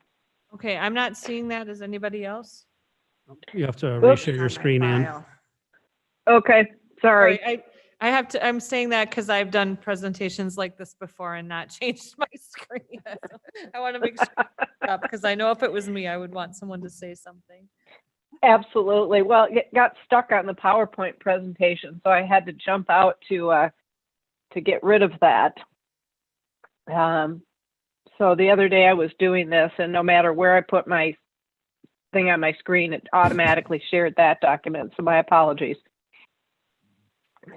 So again, here on page 4 of the report, this gives you more detail and again outlines those organizations that were both invited to participate and those that we were able to obtain information from. So those again that are in bold are the ones that we have the data for wages and If I interrupt again. not we're all, but some of the benefits.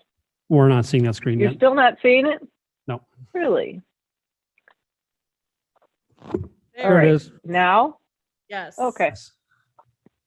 Thank you for letting me know.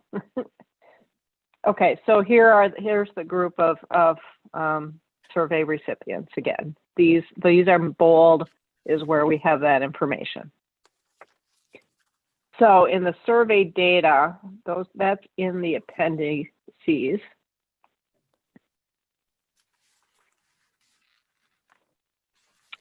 So in Appendix 2, here's the survey data.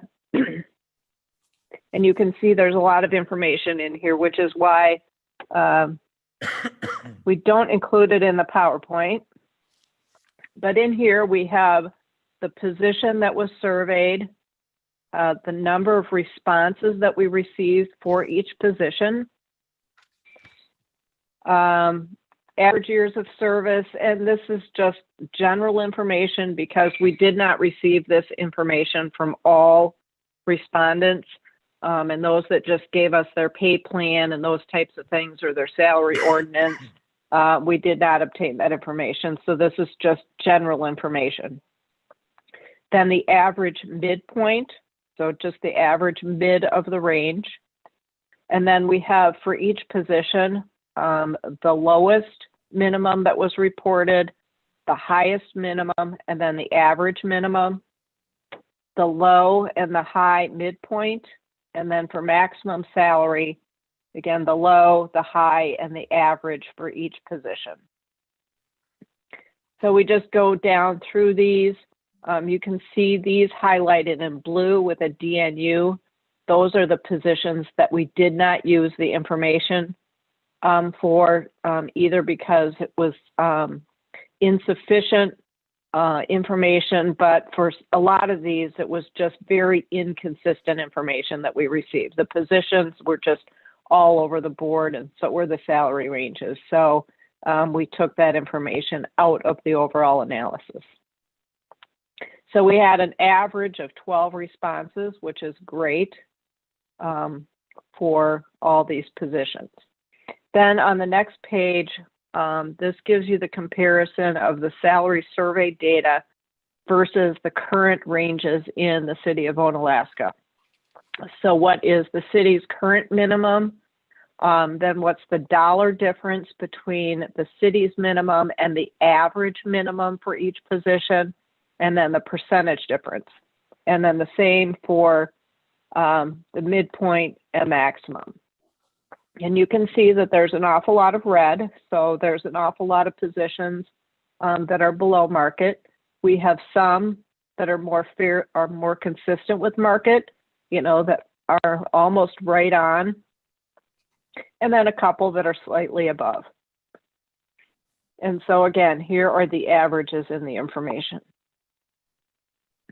Then if we go down to this, we also collected information on elected officials' pay. So we can see for these other organizations what the pay is for the mayor and then also for the alderpersons. And we can say that the aging of this data, some of it is from last year, some's from the year before, but they don't change very often. What we had findings of this is that it really didn't matter the size or the location of the organization. There's really no consistency in the pay that is provided to elected officials. So you can see the annual pay, we got, additional meeting pay, and then other pay, which could have been annual stipend. Some of them didn't provide us information, just annual for extra meetings. You have pay for annual for extra meetings. And also just this past year for Onalaska, you're providing $100 a month for COVID expenses. So we have that information for the mayor and the alderpersons. And then if we get down to Appendix 3, here's where we have the proposed pay plan. And again, this is the 25 grades. We have 6% between grades, 2.75% between steps. And so you can see the points all the way over here to the left. These are the safe job evaluation points. This is where the internal equity comes into play.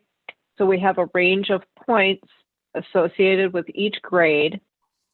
And so each position is evaluated using those 9 job factors, and you come up with points, total points for each position.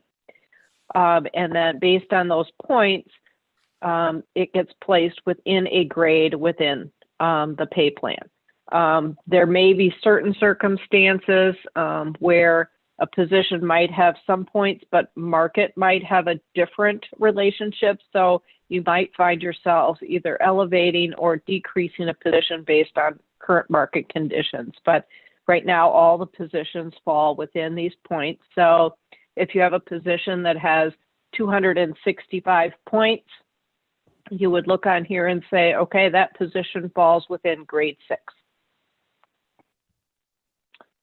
Then we move to Appendix 4. And this is where we have the list of all positions. And these are just listed by department. So the points, the department, the job title, the grade to which the position has been assigned, and then for space saving purposes on this document here, we just show what the minimum, the midpoint, and the maximum would be for each position. And so there we have all positions listed. And then back up in the body of the report, there's some more detail on the implementation. So you can see for option 1, we have 57 total employees. Of those 57, we have 25, or about 44% of city staff have a current wage which falls below the proposed minimum of the grade to which their position has been assigned. And then we have, 32 employees who have a current wage which falls within range. So again, here's the total cost of moving all of these 57 employees to a specific step within the grade to which their position has been assigned. We have 25 that are moving to minimum, and then 32 that are moving to a step somewhere between 1 and 11. And then here's the option 2, which again was based on years of service. So someone with 4 years would move to step 4. And here's a summary of those costs. And then we also did a review of benefits. And there's just a brief benefit summary in here, looking at paid time off. And I won't go through all this unless you'd like me to, but you know, there are some areas where the city is slightly above market in some of these and some where it's slightly below. I can tell you health benefits are getting harder and harder to compare just with the increase of plans and things like that. So what we look at is what the cost and what the contribution level is. So at that, I'm going to break for any questions. Okay, thank you, Ann. Do we have any questions so far? I'm not seeing any, Ann. I think you're okay to continue. Okay. You know, this is, you know, proposed compensation plan. So what we have here, again, is designed to be competitive out in the marketplace to ensure that the city can recruit employees as you have job openings and be able to maintain those employees at a level that is competitive out in your established marketplace. And then a plan that is also internally equitable. And so I don't know, Eric, if you want to jump in at any point here and talk about kind of what the expectations are for the city and what else you would like me to share in this discussion. I think at this point, I think the information is appropriate. And if you wouldn't mind holding on, I think then we would open the floor up for any possible action. Is there, you know, motions that the council would like to respond to? I think that'll lead our future direction here. Okay, is there anybody want to make a motion? Alder Wolf. Thank you, Your Honor. So Eric, one question I have is what was handed out tonight compared to what you handed us last week? There's like an $8,000 difference, and there's some people's that are different. And I'm just wondering, I'm trying to take that all in right now, and I don't have much time to do that. So I'm wondering what the reasoning behind that is. Eric? The information that was distributed last week was purely in draft form again, and hopefully that was understood. It's a living document, and part of the process of making sure that we have complete total internal equity and avoiding any compression issues is that continued review of those positions.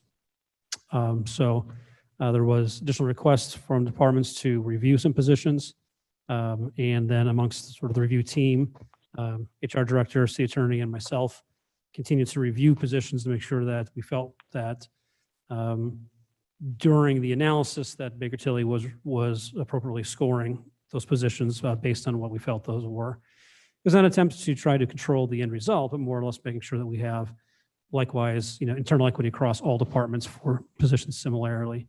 So recommendations did go back out to Ann, who had then reviewed them and did make some adjustments based on some input for that. Just to be clarified, we don't have the safe scoring methodology yet. And you can correct me, but that is intentional. That is because then it's being done independently and not being done by the review team scoring positions. So that's where some of those changes came from. The chart that we distributed out was based on November data that we had, but then there's multiple versions going back and forth since then. I would just ask, and I'll continue to ask every single month, there's more white space on this. We could just make the spreadsheets as large as possible, because even an extra font or two would be very appreciative. I was just recently diagnosed with an eye issue, and I need all the help I can get right now. So I'd really appreciate that, because it's very difficult to read. The one question I have for Ann is, and Ann, thank you for all your continue to work on this. As it relates, absolutely, as it relates to benefits, whether Yes.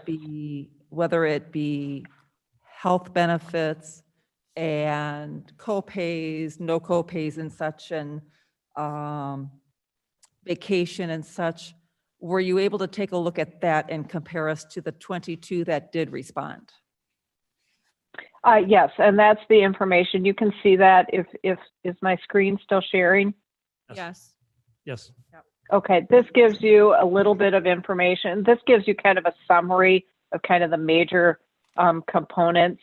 So if we looked at vacation, you're a day up or down here throughout the whole range until we get to the very top. And after 22 years of service, you are providing more vacation than the average of those that participated. Your sick leave, you're consistent.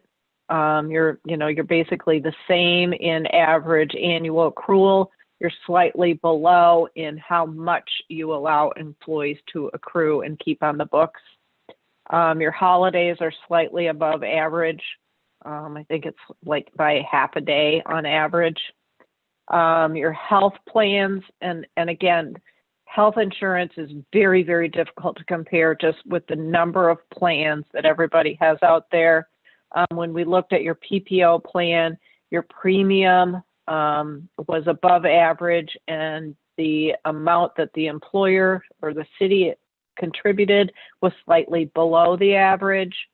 Your HMO plan, your premium was slightly above the average, and again, your contribution slightly below. So, employees are having a little bit more taken out of their pay than those that are in our survey group.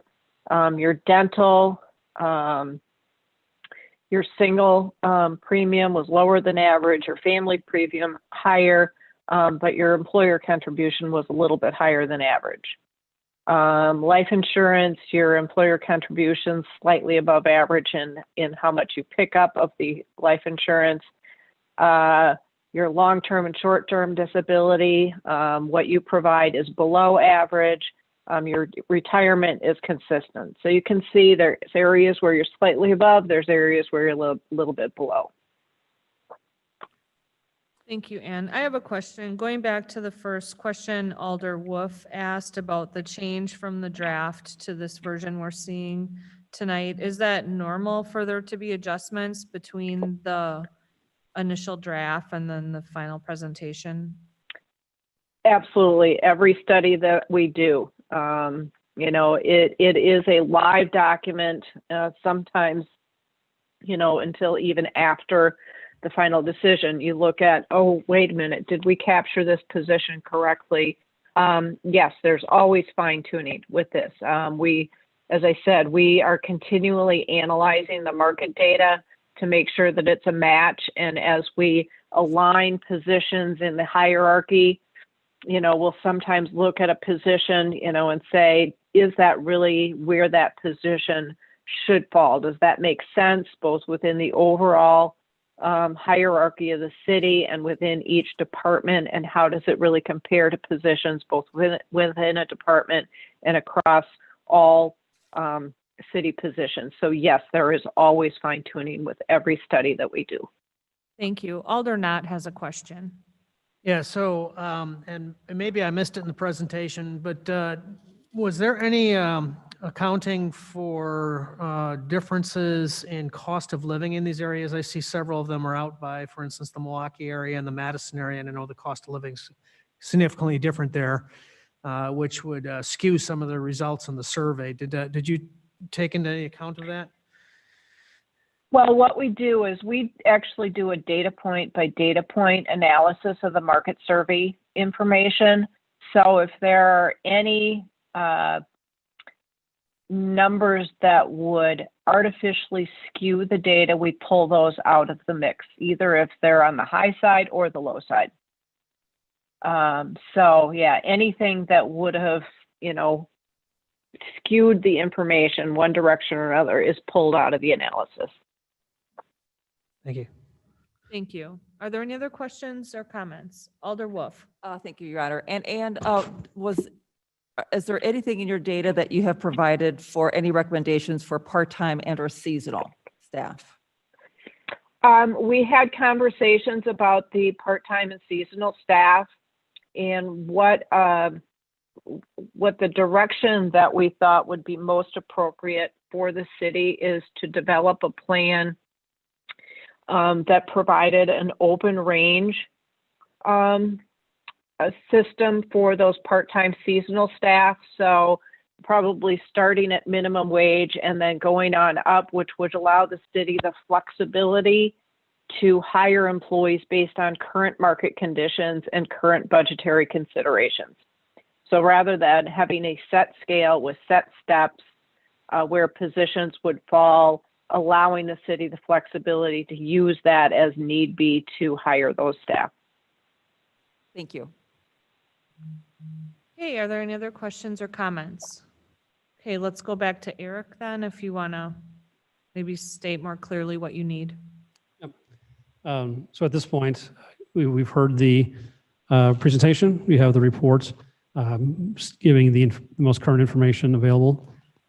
So staff's request at this point in time would be for council to hopefully approve the compensation study plan, as well as implement one of the options, which then staff will do on your behalf.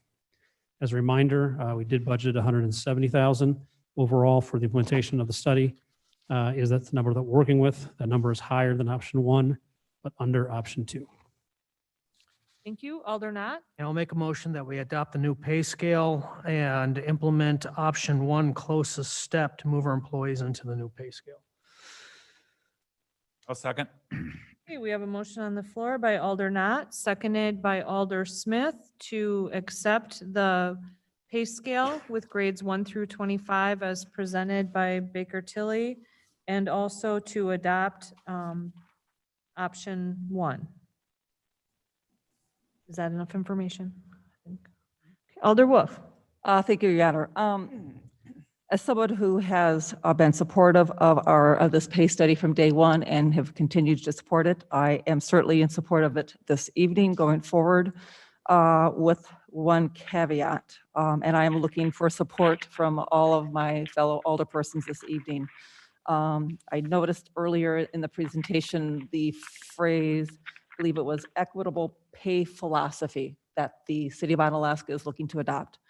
And that is something that I have been talking about for a very long time. And I'd like to think that this is our time to finally make it right for all city employees, top to bottom, bottom to top. And I think there's a phrase when it comes to the military about that we don't leave anyone behind. And I think it's time that we don't leave anyone behind at this time. While I am 100% behind Alder Knott's motion to accept the pay study this evening and go with option 1, I would, I'm looking, I've always believed that it's not necessarily council's position to, it isn't council's position to micromanage. I think that we need to empower our department heads and give them the tools with which to manage their departments, and we need to get out of their way.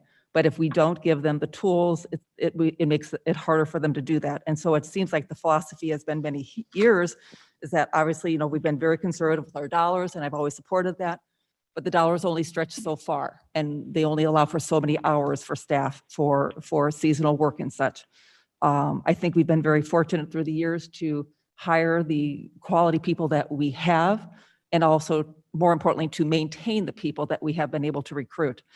But I think we've been very fortunate, and I think it's time that we start paying people what they are worth. And I think that if we are willing to approve this evening, we need to bring everyone else along, because if we don't, I don't think that puts the city of Onalaska in very good light. So I will be more than happy to support this, adopt this evening with an amendment that I ask that our administrator and HR work together with the department heads also to develop a pay structure for seasonal and hourly and such that would be commensurate with what is presented tonight. And by that, I mean, we're not looking at throwing 50 cents or $1 an hour at jobs just to make people happy or just to keep them happy for another year or so. But And I'm not looking at something so in-depth as what was done with this, but to look at individual jobs and what is the job skills? What's the job, the skill set that we're looking at to perform that job? And to be fair and equitable. That's what I'm looking at for the city of Onalaska, to be fair and equitable and to bring everyone to the table so everyone knows that they are a valued employee. And one of the best ways that we can do that is to recognize the work that they do and pay them equitably. So that is my motion, my amendment, that we ask our administrator and HR to work with department heads to develop a pay structure that for 2021 for our seasonal and part-time help. Thank you. Thank you, Alder Wolf. Is there a second on the amendment?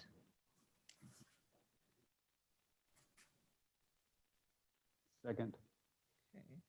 So Alder Wolf has made an amendment, which has been seconded by Alder Olson, to include in the passing of the previous motion that we also develop a pay structure for the part-time seasonal people.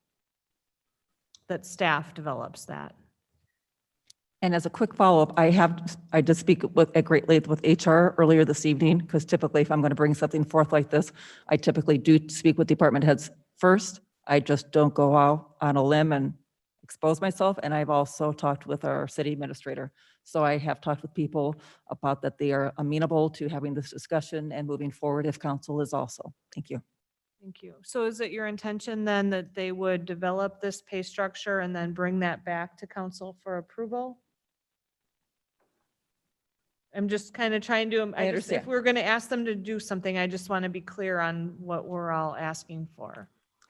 Because then that would have to be, I'm just thinking the budget that we just passed through, and I'm not either for or against it. I'm just thinking it through. I mean, obviously Just it to needs, pass- obviously it needs to be funded, because I think the thing is that it's always been that for department heads, it's like they have so much money and they say they have so much hours, so this is all they can afford to pay. And my thinking is that this is the one time that they have to say, what is the job worth? Oh, I only have so much money, but what is the job worth? This is their one time to get it right and say, and look at the market. What is the market driving? So whether I guess what would be your recommendation? Should you be bringing it back? I mean, Well, we just passed a budget with the positions outlined in them.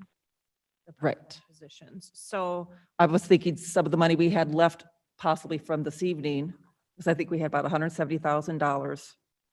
We spent maybe 136 if this motion passes. We would have, if we chose to use that money, that difference, that would go towards that. I don't know what that number is going to be to fund those positions properly. So I'll turn it over to Eric. And Thank you. Alder Wolf and I have had some extensive conversations on this issue here. And I think while the means may be different, the ends is absolutely quite the same. We're on the same page. The concern that I think is being stated is that for summer seasonal positions and positions that don't quite score to the grade 1, level 1, making sure that those employees are recognized as just as valuable and important to the organization through their compensation. So my commitment and the commitment of the department heads will be not just because it's a nice thing to do, but because we need to be competitive. In order to get employees to work, we need to pay them equitable and fair and competitive wages in the marketplace. Example I've given would be, say, for example, lifeguards. If we need to hire a lifeguard, we need to hire someone with certifications of a lifeguard. But to lifeguards, they have options. They can do other things that may pay more than being a lifeguard that year. So we have to be on a frequent basis very competitive on those positions in order to fill those positions. So my commitment with the amendment passed or not passed would be to those positions is to make sure that we are the select employer in the area and that we get the high quality people regardless of their wages. Second part of that is though, as Mayor Kim pointed out, we have a budget that is passed.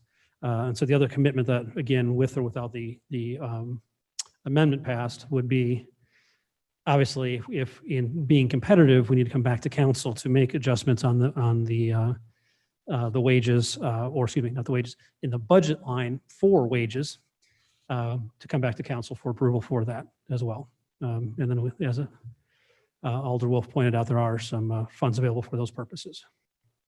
just kind of thinking that through, and I'll come to Alder Knott next, but I think to achieve what Diane is asking, I'm wondering, and this is just for discussion, if the difference between the money we have allotted and the money that would be consumed by option one, that maybe the council could ask that be held for future accommodations in wages. That's just a suggestion. Alder not? So just to state too, that option one does not get us totally in line with, you know, I guess, meeting the averages based on the study. There are still the vast majority of the positions that won't quite be there. We just don't have the money to afford to go to option two, obviously. It far exceeds the budgeted amount. But there is additional funds left that could also be considered. How would we use that money for the full-time employees? I'm just throwing that out there. But one of my main concerns is, you know, the concerns about equitable pay for the part-time and seasonal employees.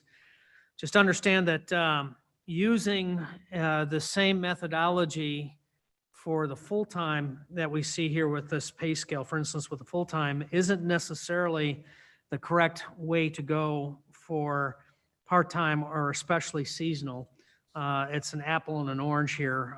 It would require almost an entirely different study if we're going to do that. Yeah, there's just, I don't see how we can fit this model onto part-time and seasonal, especially since seasonals can change based upon need radically. Those folks, Eric pretty much alluded to it, are almost on a,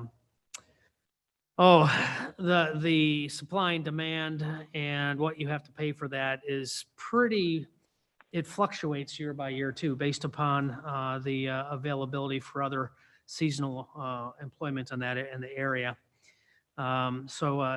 It's actually, I think, a far more difficult request that we're making here than I think it seems at face value. But there are other ways we can use that money too. Okay, thank you. Let's have some input from our HR director, and then we'll go to Eric, and then we'll go to Alder Stevens. I think some things that we also need to take in consideration when we're talking about internal equity is we have to bargain with some of our union employees. And those bargaining units have gotten COLA increases where our non-union staff did not get a COLA increase for 2021. So when we're talking about internal equity, we're also talking about those COLA increases where there's compression and where we've continued to have those issues where there's not the same equitable increases in COLA every year to those scales. And so that also is what we're talking about when we talk about internal equities. When we talk about part-time and seasonal, I think my preference, and I think Eric and I have talked about it quite a bit, is the flexibility that I think we would prefer, and I know Diane and I talked about it a little bit today, is rather than having to come back with like a full scale and bring it back to council for approval, is to have the flexibility to be able to, those positions that are very difficult to find, is to be able to do what we need to do to get those positions. And to be able to work together with the departments and to try to find what we need to do for those positions. I think every year that could be different. There might be some years that flexibility needs to be more so in certain areas and less so in other areas. And so I think when Ann talks about the open range, that gives us that flexibility from the minimum range to grade 1 that allows us some of that flexibility. And so my preference would be to allow the council to, I like the motion where you're saying where we work together to do that. But my preference would be not to have to actually build a scale, because then that pigeonholes us into actually having to have, well, this is what they have to be. And that doesn't give us that flexibility in particular years where, you know, maybe Public Works is having a difficult time trying to find people or Parks and Rec is having difficult time trying to find people. And that can vary from year to year. And it could be even, you know, seasonal tax people in the office.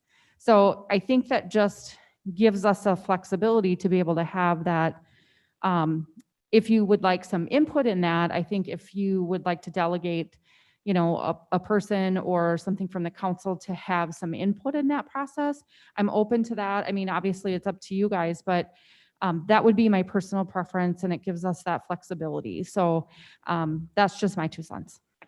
Thank you for that. What she said was my intent, was what I was saying.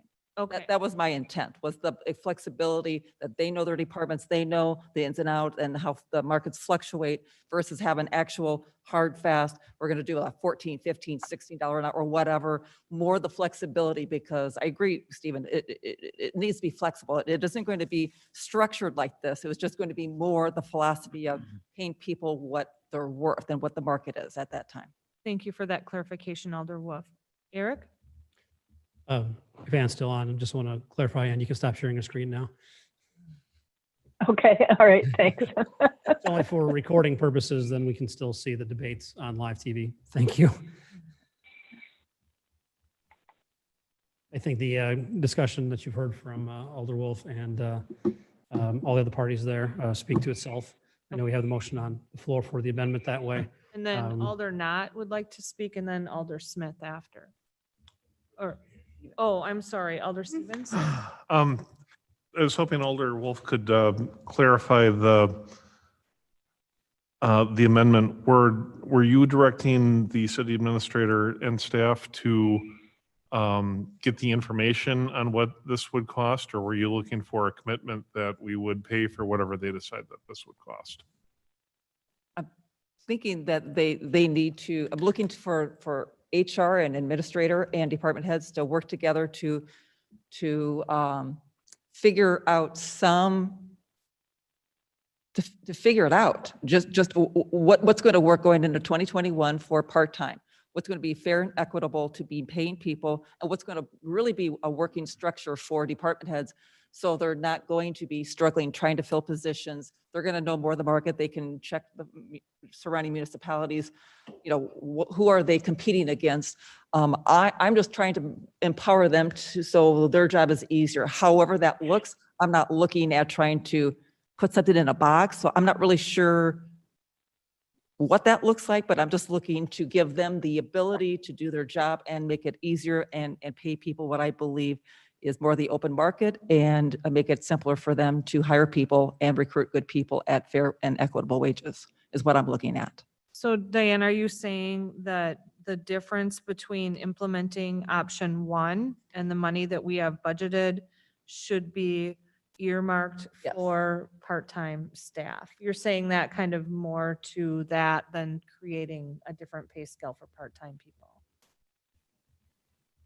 I'm looking at the difference between the $170,000 pot. I'm suggesting that the $170,000 pot that we had for minus the 136, whatever, that money could be set aside for whatever we're going to incur for additional costs for part-time and seasonal. Okay, I'm showing the implementation to be $128,405. That's the draft version from before. Yeah, the new version. 130. Yeah. 136,9. 4521. 3521. Okay, thanks. Okay, Alder Smith, you have the floor. Thank you. Ann, you're still on the phone, right?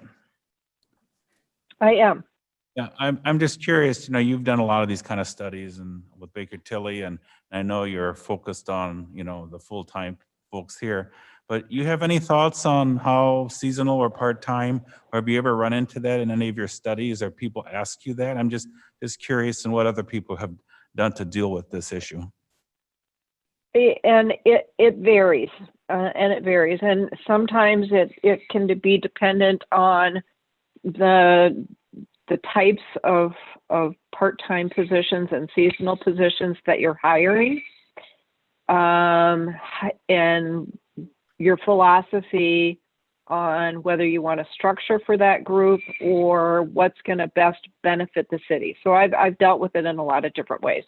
So I've had some that have done, you know, exactly what we talked about earlier, of just kind of developing an open range system where you're paying the going market rate for your seasonal and part-time positions. I've had others that have developed a structured plan for their seasonal and part-time, where they go through and they evaluate them and they create a part-time seasonal pay plan.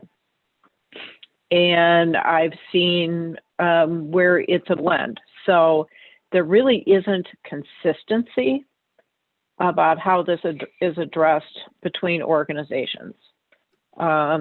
I was just speaking with a client earlier today that we're in the final stages of doing a plan update for them. And, you know, they were happy with everything that, you know, we had laid out for the plan, where positions were falling, except they had some part-time positions that they had typically included in the full-time plan, but now they're saying, well, it doesn't really make sense for that, so what can we do? And so we said, well, if it's a position that's similar to full-time, but you can pay these positions less, then let's develop a policy where you pay the part-time staff, say, 80% of what a full-time grade would be. So I really have seen all types of different approaches to part-time and seasonal. Okay, thank you. I was just curious in that. I mean, I know you'd like probably me to say this is what you should do, but it really is. Okay, and that's Not what I that thought. simple. I was just curious, but I mean, I like the idea of the open range, you know, to give the flexibility to the administration, department heads to, you know, you do that. I mean, let them come back and decide what's best and how to spend the dollars and yet get the best people we can. So I support that side of it. Okay, thank you. Okay, Eric first and then Alder Knott. I guess maybe the best way I could answer would be now, if the council approves the motion that has been made and then amended, what happens, say, tomorrow? What happens as we start recruiting for, I'll pick on lifeguards again, for lifeguards for next year? God willing, we have a pool open and we have people using it and we need lifeguards. The set pay structures that existed in the past will no longer exist upon approval of this pay plan. And so if you recall, I don't know when that was, but we made adjustments about 50 cents or a quarter here and there per hour for those positions.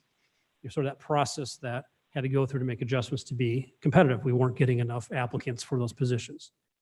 So basically what happened now is we have open range. And so as we enter the time to recruit for these positions, in particular summer seasonals, it's one of those two methods that Ann pointed out. So we can, you know, start recruiting. If we don't get applicants, we can close that recruitment down, go back and say we need to raise that rate and recruit at a more competitive rate. You know, let the market dictate where that is. Second method would be for positions that are substantially similar to a position that is scored, to do some percentage of that, because they won't have the same independence, they won't have the same equipment that they have to operate. And then that would be part of what the council actually can take on a yearly basis, the budget. But overall, once this is approved, the onus is on me and the department heads to make sure that we are competitive in the marketplace. And we can no longer use the excuse of, well, that's what the rate the council approved. If it's not competitive, we need to be competitive on those positions. You know, that's basically what's going to happen with this. I believe, Diane, what you're asking for then is the somewhat more formalized way that we can lay that out to verify and to prove that we're being competitive in the marketplace. And I do believe that if that is the request and that motion does get passed, the staff can work on that and we can put our internal policies to make sure that we're being competitive. I mean, I envision something being very similar to purchasing policy. Did we go out and make calls before we purchase it? Are we getting the best rate? We can go out and we can compare, you know, what rates are for summer seasonals and compare that and then file it away so that we know that we were competitive. So then what would satisfy Diane's amendment would be a policy of how we were going to go forward establishing wages for part-time people. I'll let Alder Wolf answer that question. I'm just trying to figure out, if we make this amendment, how do we determine if it was achieved? That's what I was trying to figure out. If it's not going to be a pay structure, if it's not going to be.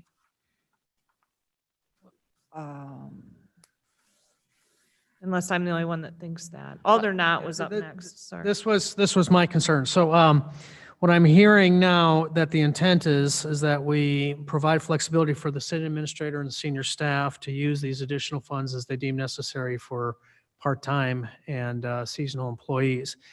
But I don't believe that's what the amendment was. So now I'm No, not That's even. why I keep asking follow-up. Yeah, so I mean, as it was stated, as at least what I understand it was stated was that the city has to come back with something far more rigid, far more, Pay structure. yeah, and that's where I have concerns. So And with that- what and your that is not intent is, my I think I intent. support. And I think part of my problem might be is that I've talked this to death to others, that Yeah. I have it all up here, and maybe I'm just not conveying it, but it's just simply to, my motion is to direct city administrator and HR and department heads to work together to help me, to, Is it as simple But- as but is that ensuring that your we intent when you offer seconded? competitive, I want to say above market, but to some degree that we offer competitive rates to our summer and part-time seasonal workers? yes. Maybe just if you evaluate. Why is this so hard? I mean, I'm blaming you, I'm just not, Alder Stevens? I know what I want. So if the intention of the amendment is to get information and kind of have a plan that we can roll out and discuss later, I think that's a good idea. But I would remind this body that we've recently had job reductions that I think are going to adversely affect our ability to provide services. So I just did the quick math and I see that the difference between the 170,000 that we funded for the study and what option one was, looks to be $33,054.79.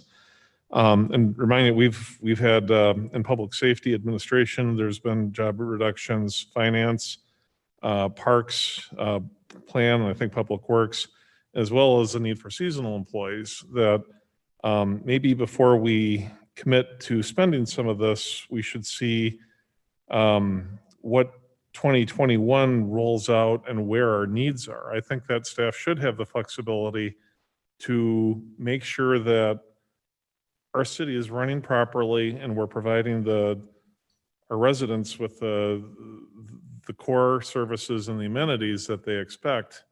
And I would not want to allocate any of these specifically right now, but leave the door open and we can discuss that later. It may be the part-time and seasonal employees is where the administrator and HR needs to employ those extra resources going forward. But we may have a big hole somewhere else that we have to fill, and we've already passed the budget. So we have a $33,000 stopgap for something that may pop up that we don't know what that is yet.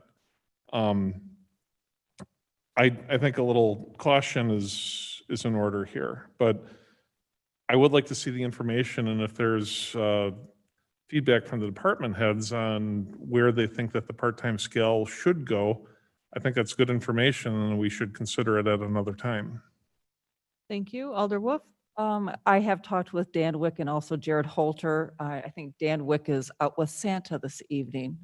So I know Jared said that he would be willing to come forth and give some input this evening if he would be willing to still, and kind of express a little bit of his frustration and experience of what he has encountered. Thank you, Jared. Thank you. Ultimately, it comes down to, as you stated tonight, flexibility in our hiring path. We have certain positions, especially in public works, we have a varied workforce. We have retired engineers that work for us on projects that do save us monies. We have different pay scales for different wages. And I think ultimately it comes down to having the flexibility to work with our resources and doing the best job we can. It does hamstring us sometimes when you classify someone as a lawnmower, but they're maybe a retired person that has a different skill set and they're mowing a lawn and can really take care of the equipment, do maintenance equipment too. So those are things, once in a while, we do get on certain titles, we do get limited on what we can pay. So ultimately, it's flexibility and working within what we have, I think is what I would recommend. Thank you, Jared. And Diane, I don't think anyone's disagreeing with you. I think we're just trying to figure out how to word the amendment. And I understand. Well, and I think a little bit of what George just said about giving staff the flexibility, and I added to pay market wages. Maybe it's just as simple as that, just giving staff giving staff and administration the flexibility to be able to pay market wages when it's deemed necessary, which I think is 2021. Because if we're willing to do this, if we're looking to pay market wages for these people, how can we leave everyone behind? I don't know how we don't take everyone along for the ride. I think it is discriminatory, to be quite honest, if we don't. And I can't support this if we have not at least agreed in principle that we're willing to look at seasonal and part-time also. But it isn't moving them to where they belong. It's moving them to the closest step. So they aren't getting really made whole according to the study. They're being moved. They are being moved. Alder Burmaster? I just want to say, with those wages and stuff, I know we set them aside and it was set aside for, I see option 1, I see option 2, I want option 3. I want to do option 2 over 2 years, 3 years, whatever it takes us, because with option 1, we get the people who have been here the least amount of time a fair wage. Our long-term employees are not getting paid what they're supposed to be getting paid. This is what we've been doing for years. For the last 20 years, we have never gotten those people to where they belong. I don't know if it's an option if we could do this in a 2-year plan and a 3-year plan. We pay 50% of this. There's a little bit left over for some of this other stuff. But I think we owe these people this, I know we have to worry about all the part-time people too, but we have budgeted money, and we have to remember that there's a budgeted dollar amount for these part-time staff. If they have the flexibility to use those dollars however they need, we can pay this person more, we can pay this person a little bit less. The only time they would have to come back to us is if they needed more money. Some will be able to live within the budget that they have, some might not, because we might be getting some circumstances where they've gotten that staff cut where it's going to be an issue and we are going to have to do something about it. But I have an issue talking about this extra money when we still have people here who are not getting paid fairly. And I don't know if there is an option 3 or not. I can answer, I guess. in I'll terms of- turn it back to City Administrator Eric Reinflush. And Fred can speak to this too if he's still here. Anything beyond what was budgeted for this year for the wage implementation would have to be found somewhere. So the implementation of the wage study during this year, or any amount up to the 170, is then booked into the next year.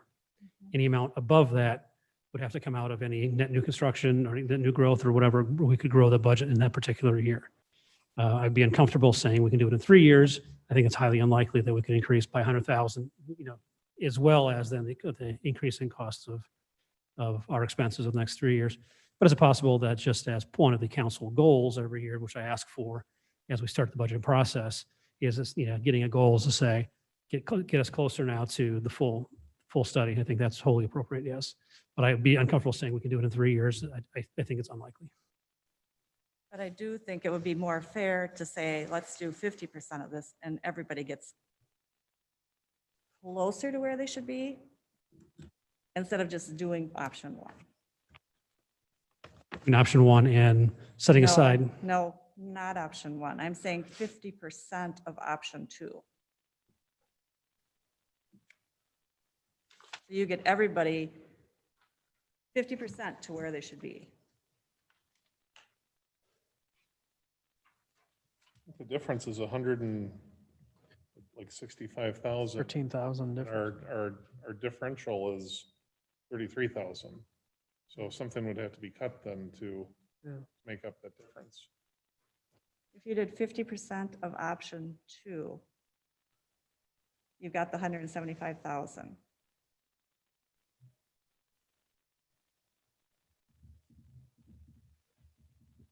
I will let others do the Correct. math right now. The challenge is if we don't implement And do option you 1. understand what Alder Burmaster is saying? Ann, are you there? Yes, I am. I'm just opening another file so I can see the numbers. So Just to kind of recap, Alder Burmaster's point is that looking at option one, that benefits most the newer employees, whereas option two would have more benefit perhaps to all the employees. And so if we look at that difference, which is listed close to $300,000, what would be the implication if we did that half of that? Well, half would be 151, which is more than the 136 that we need for option one. But it wouldn't be doing. But it's less than 170. right, so it would be, you know, if you wanted to do kind of half of that years of service, you know, you would have the 136 is your minimum, basically, of your minimum implementation to get all employees and their positions within the range of market. Years of service then moves employees basically where they would be based on how many years they've been in their current position. So you would have that 136, which would get employees to the closest step. And then you would have to break that, you know, you've got, hold on, let me do some formulas here.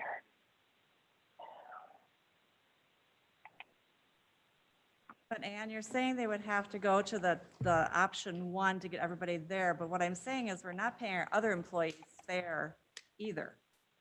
Because they're not where they should be. Yeah, but What would be the problem of just doing 50% of option two? I know people are not going to be where they're supposed to be, but equally not where they're supposed to be.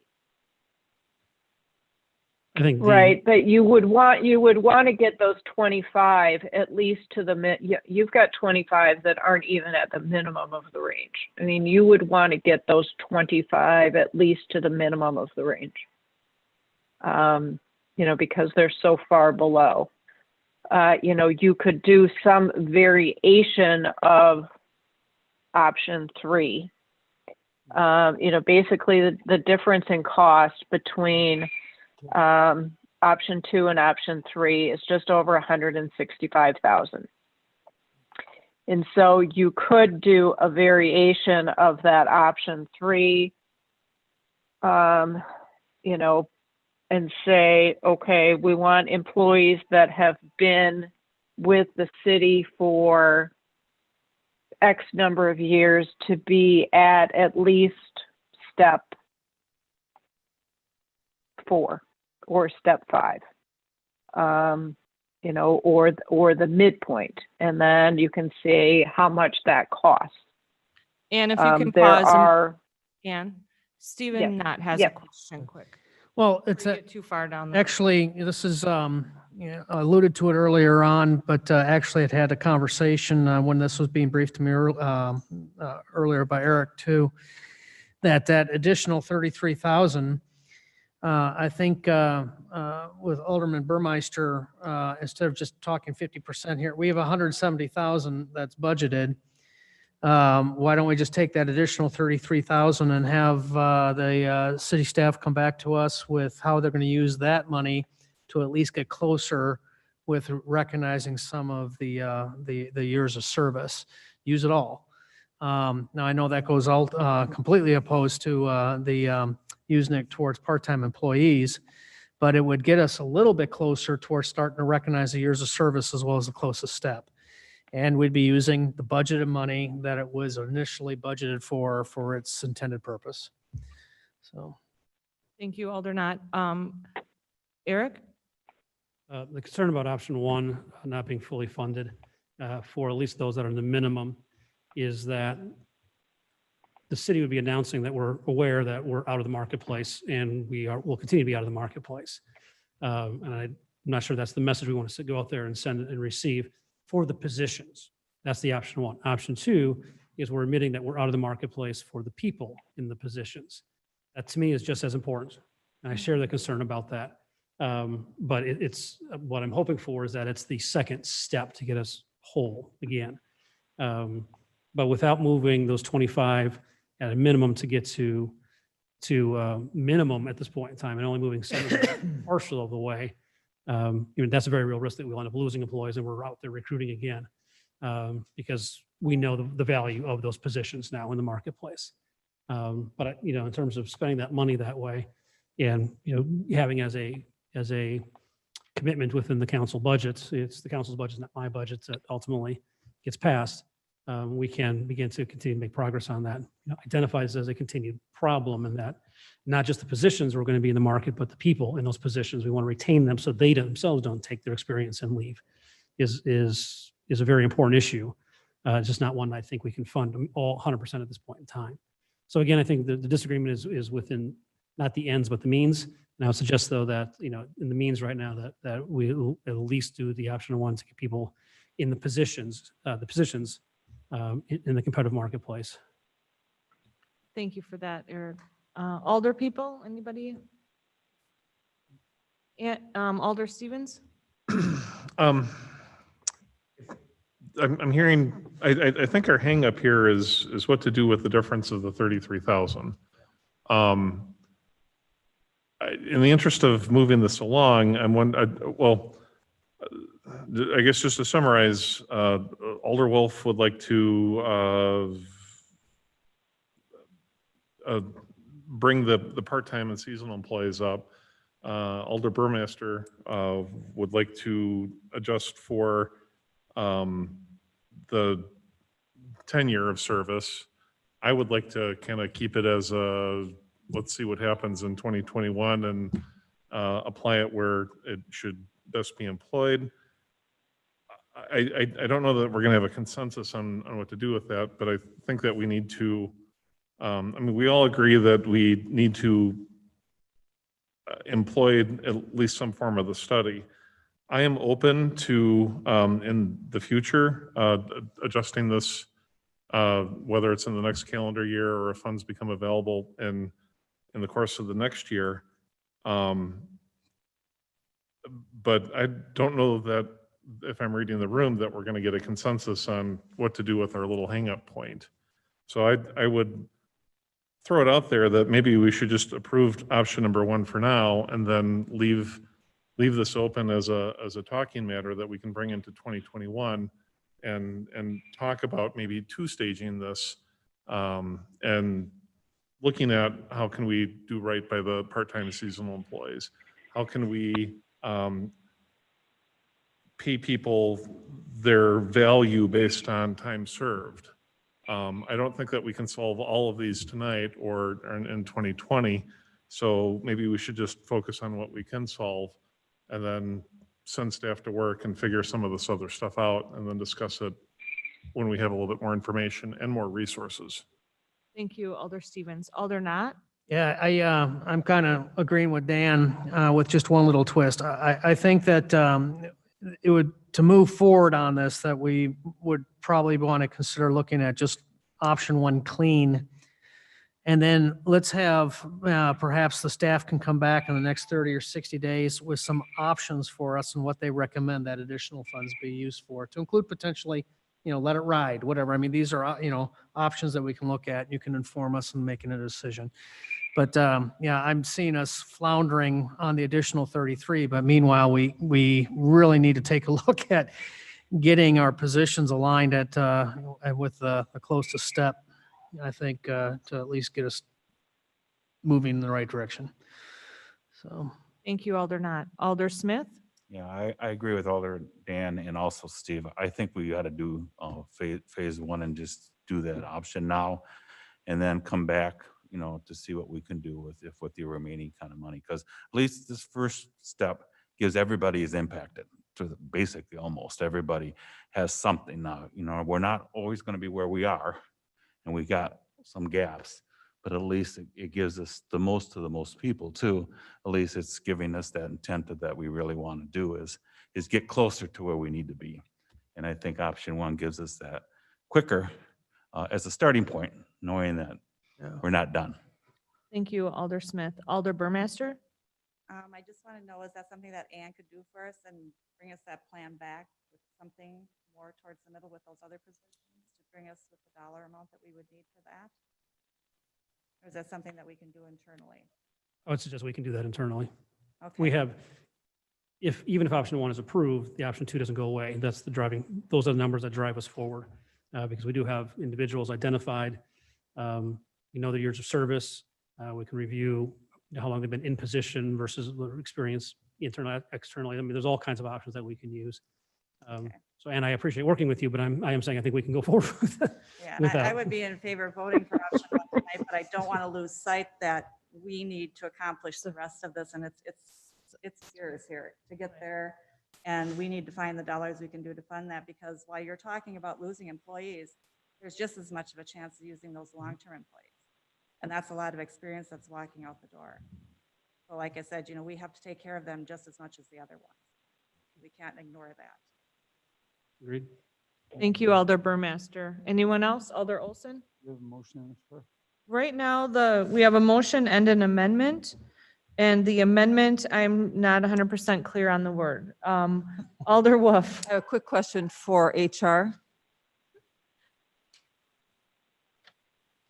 Hope, could you tell me off the top of your head, how many seasonal part-time people do we have? Approximately. Currently on payroll, we probably have 200 to 300 active. Working at a time, it varies. This year's probably, we've hired people and then basically they haven't worked. So summertime is always busier.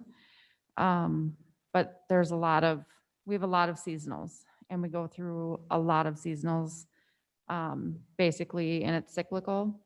So every season we have people leaving and then we have new people coming in. Okay. And that can be anywhere from 20 to 50, 100. I would say in the summer, it's usually around 100 to 150 that we're processing new paperwork. Thank you.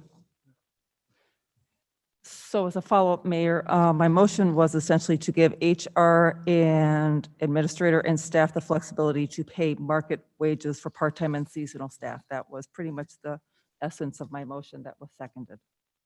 Thank you. That is perfect. So are we ready to vote on the amendment? Nope, Alder not. Very brief. And if we go with allowing the staff to come back with options, some of those options, certainly one of them could be for how to address seasonal and part-time as well. I just wanted to put that out there. So, yeah. Okay, so we'll go ahead and vote on the amendment then, which was to allow staff to determine competitive wages for part-time and seasonal. Does that not entail the $33,000 in any way at all? No, It does not. So it doesn't. not to my understanding. Oh, okay. Will this amendment have an effect on the budget? I'm not clear on that at this point. I think if it has an effect on the budget, they would have to come back. So, All right, so we're just making the plan on what that would look like. I'm not sure. Is that what you meant, Diane? Yes. Okay, are we ready to vote on the amendment? Is it clear enough that staff knows what to do? We'll look at the minutes. Okay. So there's no We'll money do whatever attached. is required of There's- There is no money attached to the amendment. Okay, all right. Correct, Diane? Correct. Okay, so we're going to vote on the amendment. All in favor of the amendment, please say aye. Aye. Aye. Those opposed, say no. Okay. Motion passes unanimously. Now we're back to the original motion, which was to approve option 1. And the pay scale. Include the pay scale as stated with grades 1 through 25, and option 1 for implementation, which effectively moves people to their closest step, and that includes the amendment allowing for competitive wages for part-time employees. Is that correct? Okay, all those in favor, please say aye. Aye. Aye. Those opposed say no. Motion carries unanimously. Do you need anything else on that, Eric? No, I don't. Okay. And thank you so much. Thank you, Ann, for joining us tonight. Sorry for the long discussion, but it was a good discussion, and thank you, everyone, for your input. Absolutely. Thank you. My pleasure to be here. I think we realized it was one baby step and we should try to take some joy in taking one step rather than dwelling on all the steps that remain before us. Okay. Now we are on to item 16, closed session, to consider a motion to convene in closed session under section 18.85, paragraph 1, paragraph C of the Wisconsin statutes for the purpose of considering employment, promotion, compensation, or performance evaluation data of any public employee over which the governmental body has jurisdiction or exercises responsibility, specifically the performance evaluation of the city administrator. And also to consider a motion to convene in closed session under section 19.85, paragraph 1, paragraph E of the Wisconsin statutes for the purpose of deliberating or negotiating the purchasing of public properties or the investing of public funds or conducting of other specified public business whenever competitive or bargaining reasons require a closed session, specifically sanitary sewer service agreement and other options. If any action is required in open session as a result of the closed session, the common council will reconvene in open session to take the necessary action and/or continue on with the printed agenda. Do we have a motion? Motion to meet in closed session. Motion by Alder Burmaster, seconded by Alder Olson. Voting is by roll call.